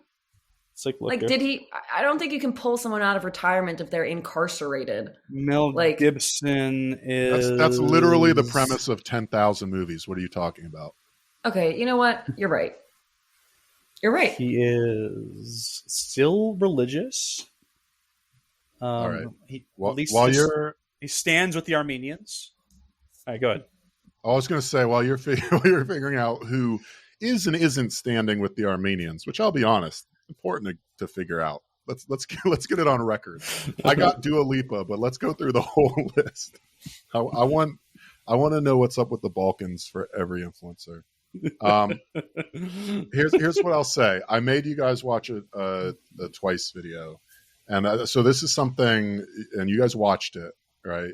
I did. So they watched the Mnet Asian Music Award 2019 performances of Feel Special and Fancy by the group. They all looked Twice. very pale. Yeah, that's because kind of sickly. Yeah. So that's part of it. It was in Japan, and so that's sort of the whitewashing stuff is big. Anyway, I learned that one of those ladies is Taiwanese. Not if you ask her anymore. You're talking about Chewy. Chewy once at an She's event. not Taiwanese anymore?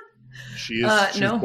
She was born in Taiwan. So this is what I'm getting at, right? She's Taiwanese. She was born in Taiwan, and she held a Taiwanese flag, I believe it was. You get in trouble if you do that. Here's the thing you need to know about Chewy is she is in China the most popular member of That's Twice. tough. Maybe the most popular member in K-pop. Like K-pop is there are positions, there are seasons, there are roles you play, and Chewy's is as the visual from China. She's the Chinese member, and coincidentally happens to be the visual. In a K-pop group, the visual is the person that overtly gets the best outfits, gets the high-end like luxury deals, and does like ad buys and shit, right? She also coincidentally happens to be Taiwanese. So when she was photographed, which is her job. Look, everyone's beautiful. Like it's K-pop, the boys, the girls, everyone is like, they know what they're doing, right? But when she appeared in the photograph, that was a problem. So she had to, I wish I could play it. She had to famously, you can look this up on YouTube, Chewy, which is Tzyu. That's how you spell Chewy. She had to do a hostage style video in no makeup and like trembling, where she read a wrinkled piece of white paper in a totally washed out frame, where she went like, "My name is Chewy. From the moment I have been born, I have been proud to be Chinese." I'm looking at stills of this thing, and it's worse than you're describing. Yeah. So yes, you learn that Chewy's from Taiwan, but like all of K-pop, the context matters quite a bit. Like there's a narrative there, but if you haven't followed it, you can lose that, right? And that's why I sent you the K-pop stuff, because I was watching the NBA Rewind stuff, and one of the things I like about those videos, like, yes, they're very dorky. Like it is like Sloan Conference people, who make these videos, right? Pitchfork dorks, like we said, people that are just like Ray Allen. Ray Allen has a performance reminiscent of Caddy's knickers in Vonnegut, and you're just like, what the? Do I need an MFA to fucking get that reference? Why do I need to have read like literature from the 19th century to know if Ray Allen is shooting well or not? Right. So those videos can be a little annoying. But I was watching the NBA Rewind one, and what's cool about it, I think, is they sort of contextualize what's going on in sports. So like live sports is very popular because it's live. Like you don't know what the outcome is going to be. And so in like an era of cord cutting, live sports maintains. But old sports, like you ever watch like ESPN Classic? You know what I'm talking about? Of course. What are you getting out of that? We talked about this. That shit's for sickos and freaks and perverts. If you are watching full old games, like 3 hours of like a football game from like 1984, you're a sicko and a freak. Unless the one exception is if it's April 2020. Then everyone had a free pass. I totally watched some old sports in the absolute desperate heat of the pandemic. Outside of that, sickos and freaks only, in my opinion. Yeah, we got NBA League Pass, and I watched old Heat finals. Right, that definitely happened. But the reason that stuff is normally like not good, like old sports, Chris, is because like you already know what's going to happen, right? And you're only remembering part of the narrative. Like you're like, oh, this was the big finals game where Ray Allen hit a three, right? You don't remember the storylines that you spent the week marinating in. That's just like, oh my God, well, if they lose, this guy's whole career is ruined. And this was the new coach and he's getting fired if they lose. But if they win, it's going to make, the commissioner have to, like, there's all the implications that you lose. And so when you watch old stuff on like ESPN Classic, it's just like, yeah, all right, the bucket went in. I knew it was going to go in. I mean, a lot of people think that game is probably Game 7, right? It's fucking Game 6. They have a whole game 6. After that. Yeah, right? Like, it gets foggy. So when you watch old stuff, you need, like, an immediate recapitalization. And so these rewinds spend, like, 8 minutes taking you through each player. And so I was watching that, and it's going to be stupid, and I hope you'll indulge me. But, like, I've tried to explain why I think, especially in the NBA offseason that we have now, like, there's fuck all going on, like the trades and the free agency. A lot of the big moves happened. I've been telling people for a while, that K-pop is like a good simulacra, to use my vocab word. Oh, baby. It's a good facsimile of NBA fandom. Like the dynamics, the muscle memory is the same. The dynamics are the same. The framework is like the same. And I've tried before to be like, because they have like seasons and stuff, and like I feel like it doesn't really get through. And so what I wanted to try, with you guys being my like guinea pigs, and then I won't talk about it again because frankly I'm kind of done with I like my current generation of K-pop, and I've had like some low endorphin weeks in a row now. So like I've been going back to it more than I have been. But like the new gen of K-pop is all like westernized Ariana Grande collabs. Like it's sort of a unique thing. I'm sure everyone thinks that about their generation. But the unique thing's sort of passed, so maybe I'm sort of past it went too global. There's no really, bubble pop anymore. Capitalism fucking ruins everything. No, look, I didn't like bubble pop, but if you were into bubble pop, how you just that like generation was fine. It's not that I dislike it; it just wasn't for each generation. Look, if you like fucking Ariana Grande, you love you love Blackpink right now. You know what I mean? Sure. Yeah, I mean, you know more about that. I kind of fell off of K-pop around bubble pop, so this is more you. Oh, yeah. I like GD and Top as well. They had a song that I liked. Who? GD and Top. I don't even know who that is. There you go. G Dragon. I apologize. Oh, G Dragon. Okay, no, I apologize. G Dragon's good. Okay. Yeah. Anyways, go ahead. But so anyway, I've tried to like sell it to people, but I think what it needs is just like the rewind bit. So what I'm going to do now is just for like 3 minutes. I gave you guys the video, and if you're at home, it's the Mnet Asian Music Awards. The acronym is MAMA. The MAMA 2019, and its first one is Feel Special. It's an R&B remix, and then Fancy, right? And so I thought maybe I could just walk the listener through what I'm seeing when I watch it. Should I bring this up? No, it's fine. You already watched it. So like again, I'm going to bring it up anyway. What did you see, Christiane? What did you witness when you watched these two videos? You also watched the NBA thing, so I did. It's pretty nice for the Heat. But like, what did you get from these two videos? I didn't get much. I didn't like the song very much, and they were dancing too much, so I was getting distracted. What do you mean dancing too much? Yes, I think they were dancing too much. I know, I heard what you said. What does that mean? And they were dancing too much. They should have toned it down a little. At a pop concert. What Yeah, should but they be doing? They weren't dancing that much. I feel like they were dancing less than average. I feel like there was some stage transfers and Well, I don't know. And then all of their outfits were like the same color as their skin and like flesh tone sequins. That's a Japan thing. Yeah. I wasn't huge into the weird uniform, like bronze beige of everything from the hair and their to hair. Everything. Yeah, they looked sickly. They looked a little sick.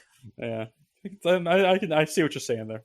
They looked a little unwell, and honestly, I clicked on the link before, like, reading the caption, and so I thought, maybe this is like during COVID times or something, and they've become ill.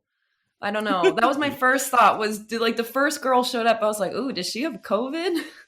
But no, it was pre-COVID, so I don't know.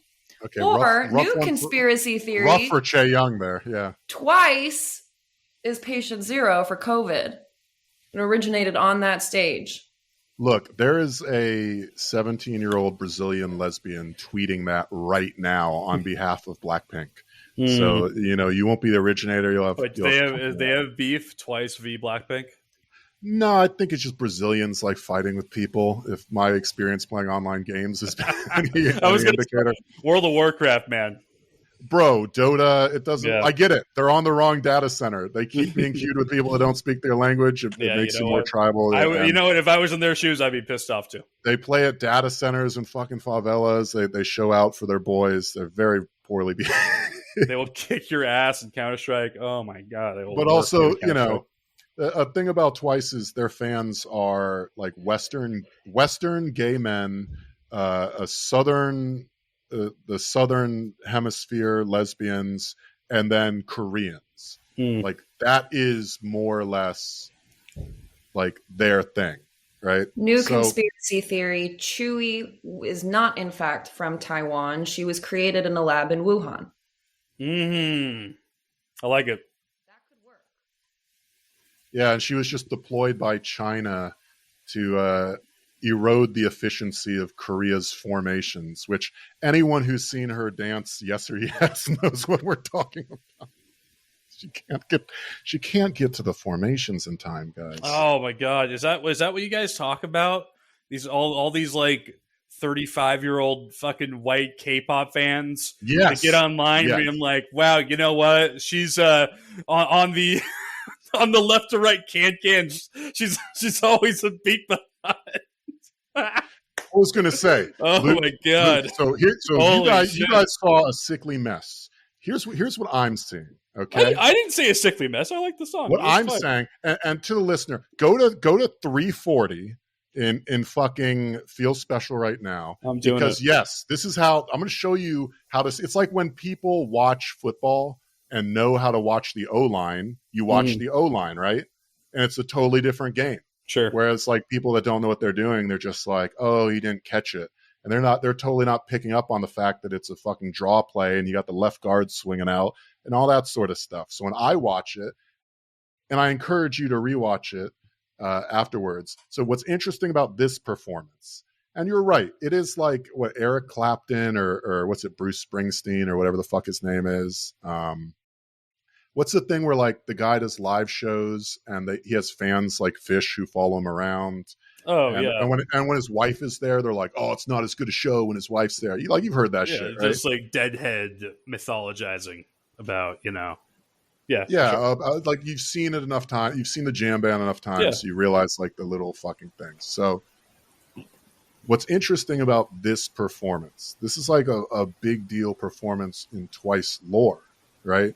Because of its importance on their rebranding, but also. If you look at 340, Gio, who is the leader, Gio just has a face as she's doing the stage transition. Which one's Gio? I have it pulled up here. At 340, she's like the leader of the group. Is she in the middle? Sort of like the bob cut. She'll be in the middle.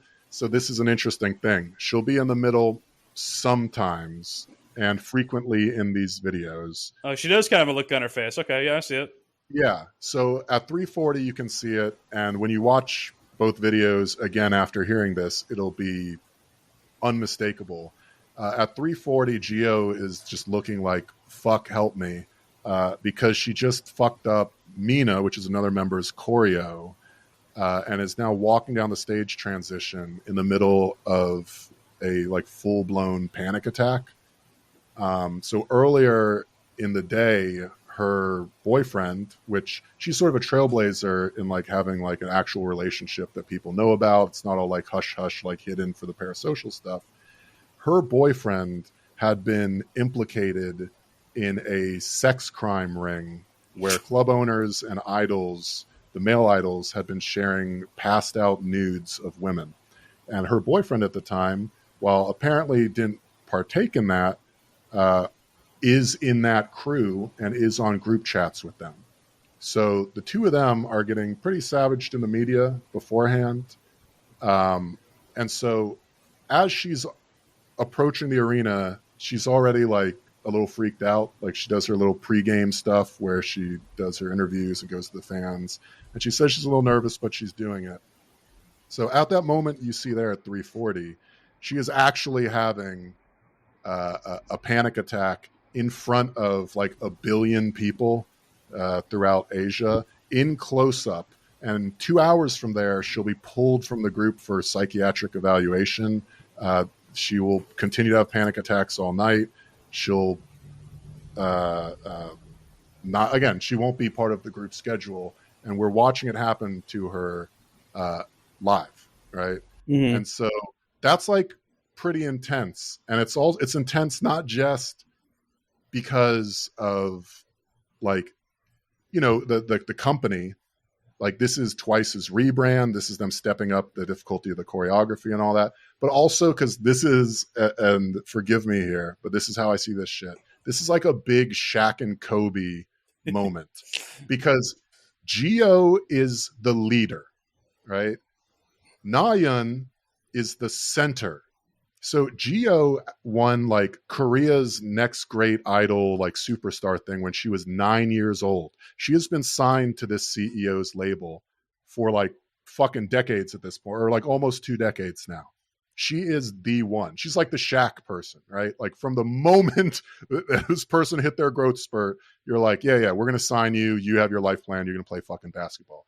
So she has been the party loyalist, the leader of the group, under JYP's firm for a long fucking time. In most organizations there, she would be the leader and the center because in Korea, groups have lines like hockey wings, right? You have the singer line. You might have 3 singers. You might have 3 dancers, and it's all very organized. There is the number 1 singer and then the 2 and 3, the number 2 dancer, the 2 and 3. You usually have a visual, you know, the person that does like the high fashion stuff, maybe doesn't do any of the other stuff that well, Chewy.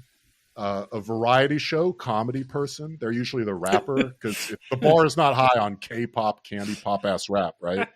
So you have the rapper where usually they're the comedian, right? And then you have the leader / center in that last spot.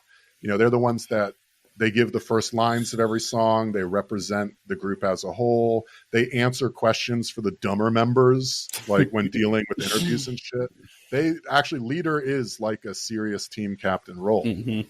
And so Geo being there as long as she has is the leader. Do they have like a weed holder, you know, in case you get pulled over? You got like I fucking wish, because what tore apart Monster X is that Wonho got caught with fucking weed and they had to kick him out of the group. I mean, the way you describe this, it literally sounds like the tears on like the rapper posse, you know, of like yeah.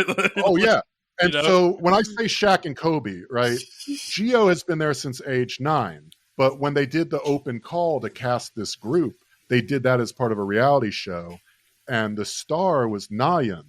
Now, Nayeon is given the role of center. So even though Geo is the fucking, like, clearly the fucking leader, clearly the fucking boss man here, Nayeon comes in and JYP fucking loves her. He says that Nayeon embodies the group. that she's like the color of Twice. She is Right. the energy and like the effervescent beauty and health that he always imagined Twice Sure. symbolizing as like a great example to the nation. Right? She does a lot of like the cutesy bullshit, the eggyo that's really popular for domestic audiences there that kind of turns people off a little bit here. Mm-hmm. She has like the Kobe Mamba mindset where she's just like, so who's the prettiest member of Twice? She's like, me. Like, who's the best dancer? She's like, me. Who's the best singer? Have you heard me sing? It's me. Right? Like if they're like, if you were in another group, how do you think that would be? And she'd be like, well, I'd be the new leader. Like it's just that Allen Iverson, like you're talking about practice, right? Like just like naturally super skinny, has like a smut, just beautiful. Just everyone loves fucking Nayan, and she gets all of the first lines in songs because her face and voice more closely match the brand of Twice, and so Geo and Nayan fucking hate each other, right? And coming up to this moment, Twice has always been a sort of like candy pop girl crush, like it's sweet pop music, right? It's like your early Britney Spears stuff. But what happened before this 2019 event is Twice decided to like age up. So they're going to take like more, they're going to be like an adult, they're adult fucking women, right? They're like, at this point, they're like 27 years old. It's weird for them to still be doing fucking cutesy stuff, especially if they're trying to get out of being number one in the domestic market and go international. People want to see like empowered women and shit. And they also want to see good choreo. So when Fancy comes out, which is what like they've been nominated for at this awards show, they're doing choreography that actually is challenging. It's not cutesy, like there's actually choreography. And Twice famously fucks up. Like they're not good at it. You know, like they sent Red Velvet to North Korea to perform because they're like military precision. They don't fuck up, right? They're like the Patriots under Belichick and Brady. They're just like a system. Doesn't matter who you put in there, they're going to win championships. Twice, it's important. The Twice way. Twice, like no, that's like Red Velvet and other groups. Red Twice, Velvet way. Okay, my bad. Twice is like the fucking Bengals, where every once in a while they get like a Carson Palmer, a Chad Ochocinco, and like, okay, now they're interesting to watch, but they fuck up. Like they cannot hit the notes when they sing. They fall down when doing the dances. They're not. They fuck up. And so JYP, who's the CEO of the group, one of the big three in sort of the Zaibatsu system, he sees Blackpink and YG and the other labels going for this more adult thing. He goes, you know what? It's now or never. We're going to give Twice like actual like disco music, dance music. We're going to put them in like adult outfits and we're going to see if they can hit the choreo. And if they don't, I'm going to start bringing up the next gen. And he has like a group called ITZY, which are his draft picks that he has waiting in the wings to start taking their songs if they can't do it. Right? So the CEO, JYP, he was a former idol himself. He was called the Asian Soul. That was like, it's from that older pre-Candy Pop era where it's like he's wearing rubber pants and singing disco, like very like old fashioned. And he's a mega star, but he's a mega star and his acts can only really, they only break through in Korea because like that's where his name carries weight. That's the sort of music he knows how to make, music that appeals to Koreans. And so he's sort of taking a risk with the group here too. So we jump back into the fucking performance. Gio's freaking out. She's looking for help, right? As you pointed out, this performance is not going well. First of all, it was moved at the last second to Nagoya, Japan. So Japan is not fucking Korea. It's kind of a hostile crowd. I was originally going to be in Hong Kong, but because of the protests there, they had to move it last second. And so Japanese people have a certain way of like doing it. You notice the makeup is like very stark. They don't allow branded light sticks. A big part of like K-pop is soccer style chants. Like it's collective. So like the crowd has chants and stuff they do. That shit isn't allowed. And to just put the icing on the cake, right before the show, there was some news hit where apparently like relations between Seoul and Tokyo, they had some like trade blow up.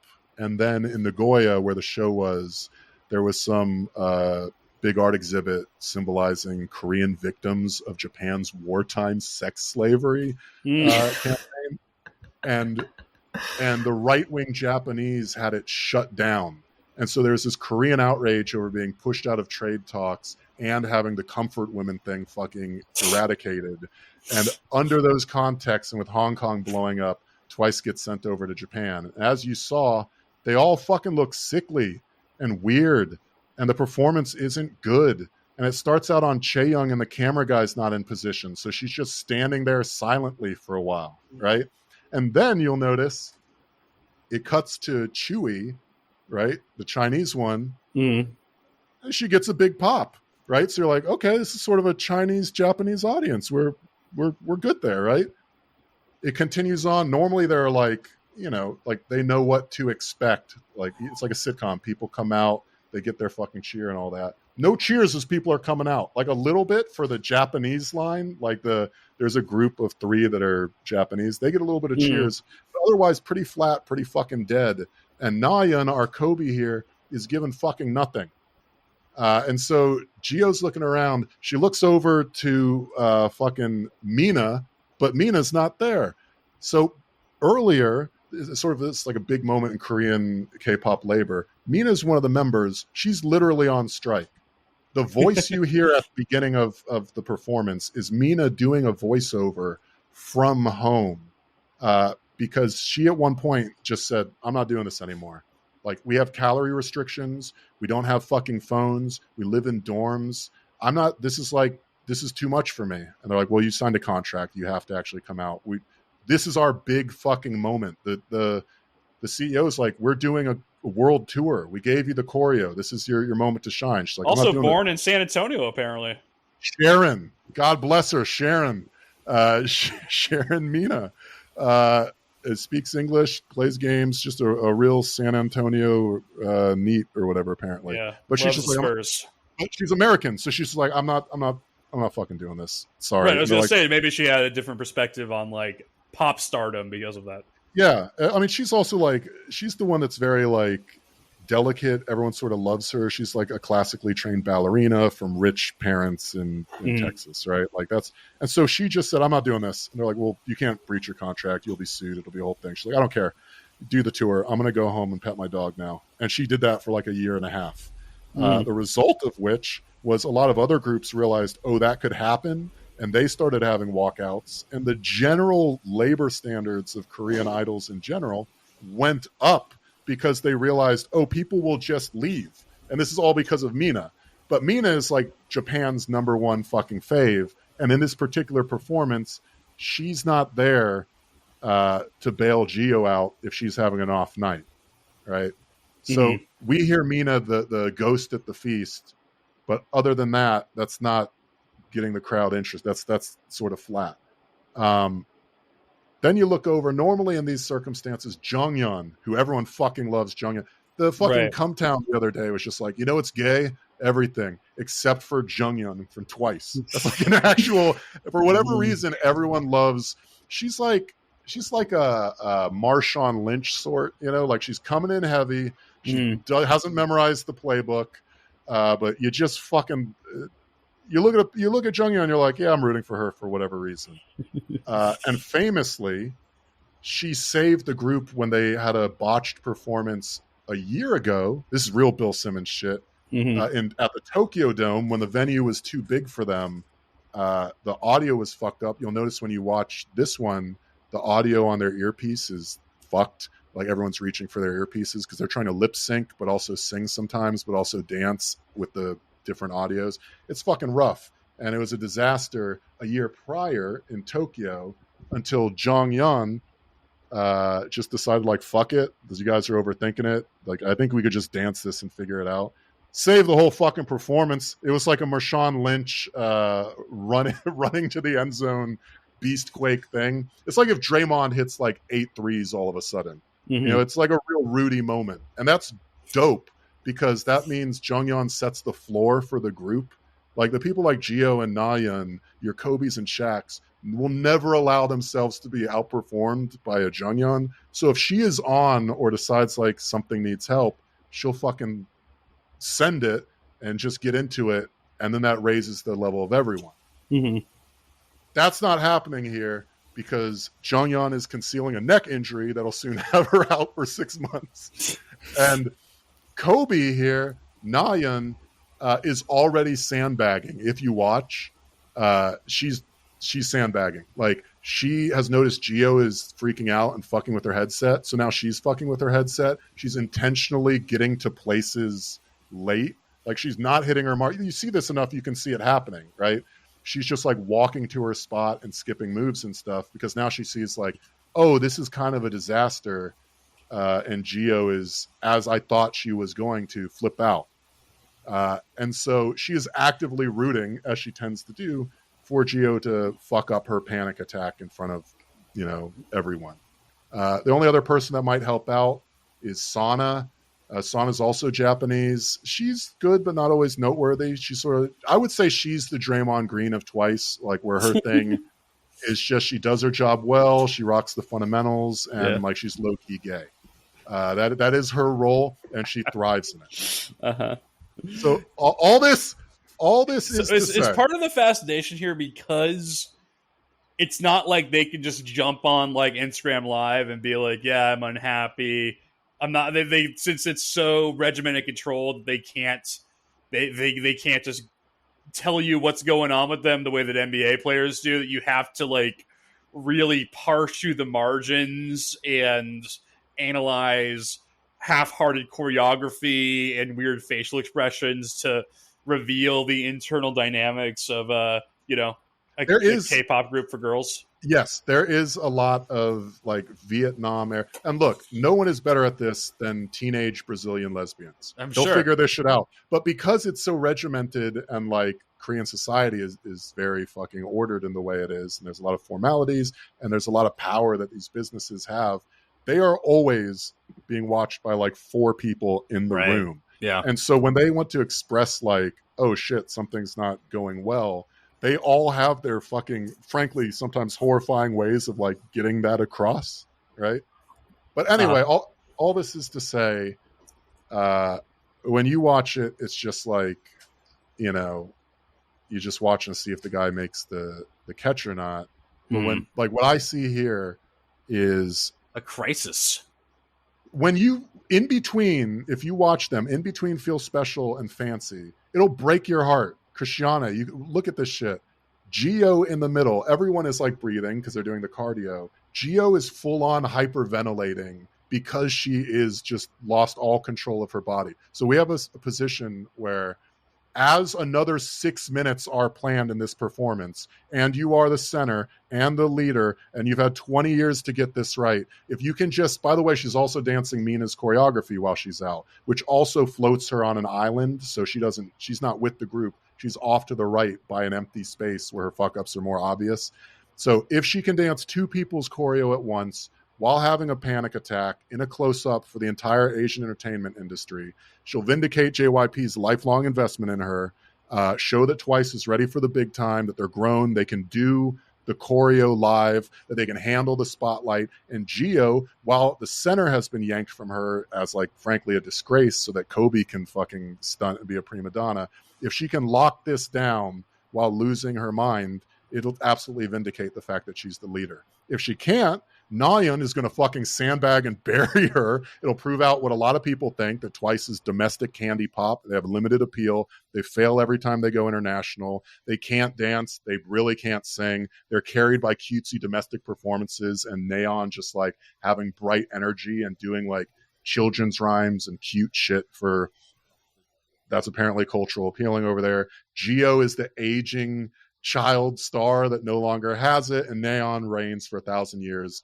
as the rightful center of Twice. All that is based on whether or not Gio can handle her mental health crisis and put in a convincing performance in the second half of Fancy there. That's what I'm watching when I fucking watch that. There's shit. Levels to this shit. And in case anyone's curious, she did get pulled and miss out on all the events later. Are there like YouTube videos that break down? Is there like deep read K-pop performance YouTube videos where there fucking should be, because it's like that's what you should do. That's gonna make more money than this podcast shit. That's what you should start like doing these if you that whole monologue I'm sorry. I went. No, I'm I sorry, enjoyed it. I swear to God. I'm not even gonna fucking do a bonus this one because I can't, in good faith, charge people for me fucking ranting about K-pop. No, but it is a reasonable facsimile.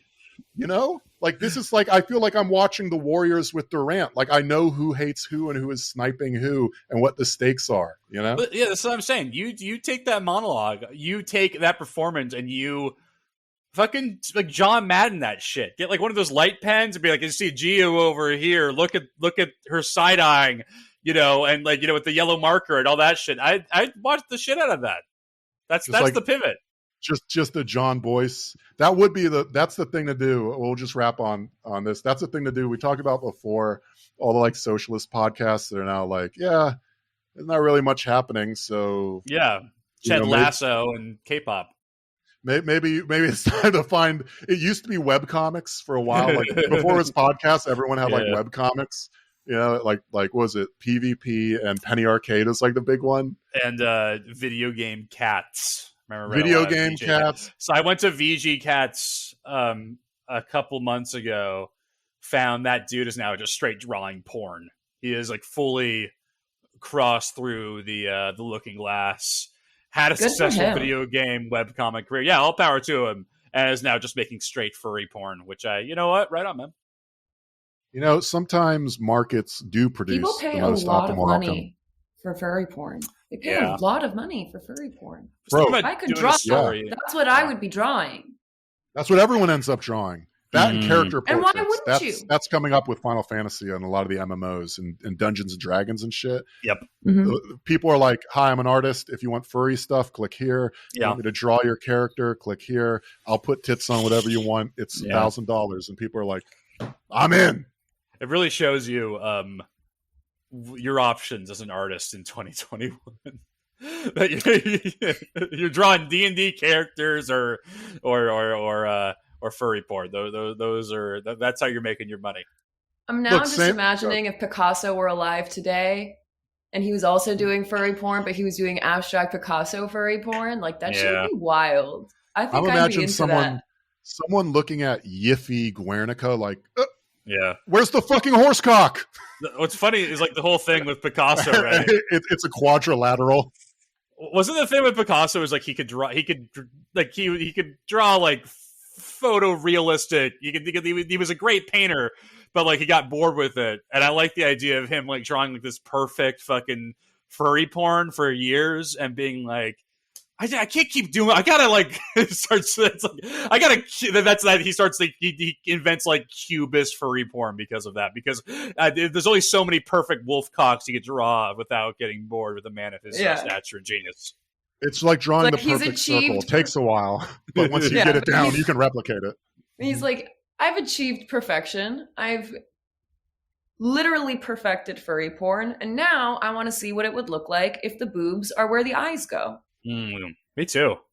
I think it's incredibly, as the kids say, based that he really invented MGTOW early. Yeah. Where like he's painting normal stuff and tits or whatever, and then he's just like, you know what? I'm fucking fed up with women. I'm gonna get into polygons now. He just fucking did that shit, and they put him in the museum for it. They're like, he nailed it. This guy nailed it. He invented graphics. Yeah, I want to do I've decided I want to do something on the for hire porn artist industry because boy oh boy are there a lot of people out there cashing checks on bringing your desires to life in the form of $100 portrait or whatever. Bro, I see. This is why I said what I said about your Pornhub looking like fucking flack. Because for you to know about that shit means you've spent some time in the forest. You've conversed with some satyrs, my friend. I have. You would not imagine. Saying I've gotten to the bottom, but I've gotten close to the bottom. It's dark. It's dark down here. People started waving it. Virgil was different Virgil now. Actually, the Dante Virgil is just like, don't go any deeper. This is the last ring for you. I've gotten to the part where like stuff isn't perceiving things with their eyes anymore. You get deep down the ocean where the fish stop using their eyes; they're using other shit.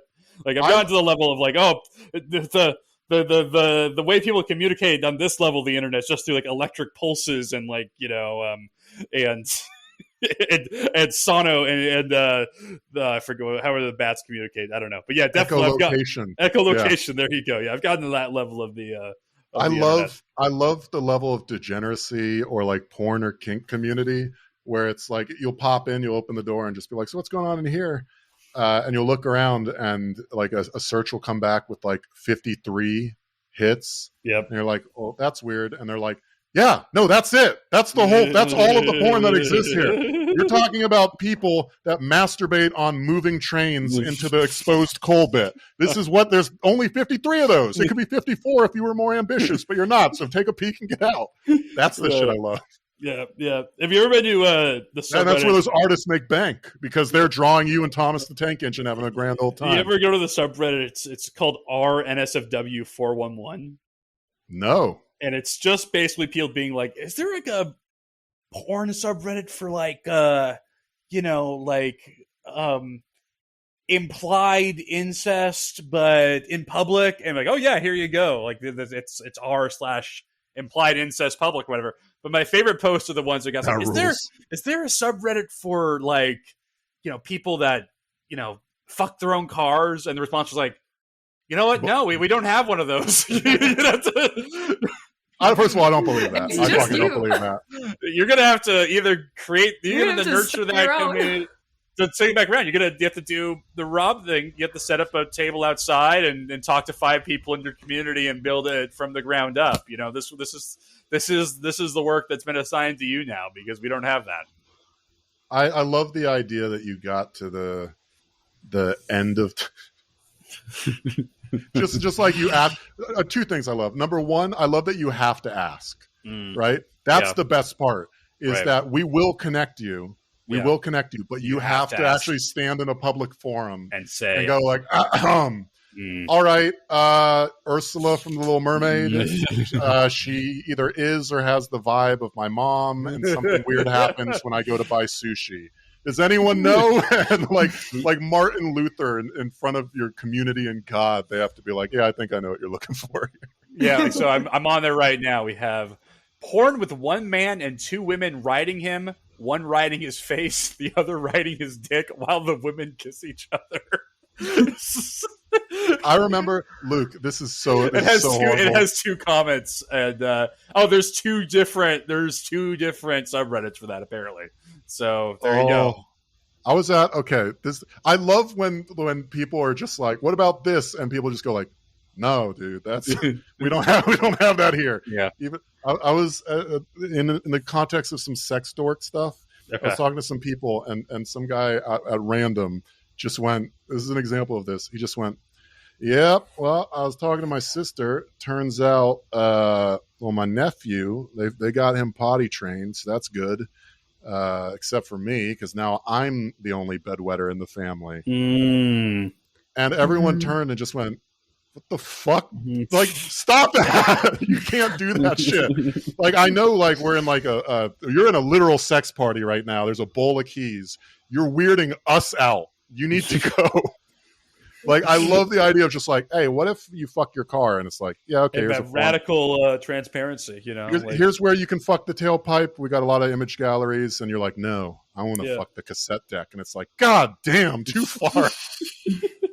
You got to stop. Man. All right. Speaking of got to stop, Luke, Christiane, thanks for helping me get through another Bretless episode. We'll start with me. Yeah, it's a Hurricanes. This is like a good. It's always good. I consider both of you friends. It's always delightful to see you, and I'm glad we could get together and chat on sort of a rainy day here. So, Luke, do you got anything? You're really good at writing. Just some people will have made it this far. I assure you. So follow me on Twitter at Luke_Winky. I'm a freelance journalist.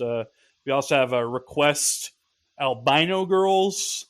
Request girls who split tongues giving blowjobs. I highly recommend our NSFW 411 if you want to see. A fork. So I have no God's fucking girl, but with a forked tongue. I have no fuck. I don't know if he's talking some serpentine shit or I don't know what the fuck he said. But if you want to know what the people want, go to that subreddit because it's a There lot of is. fun.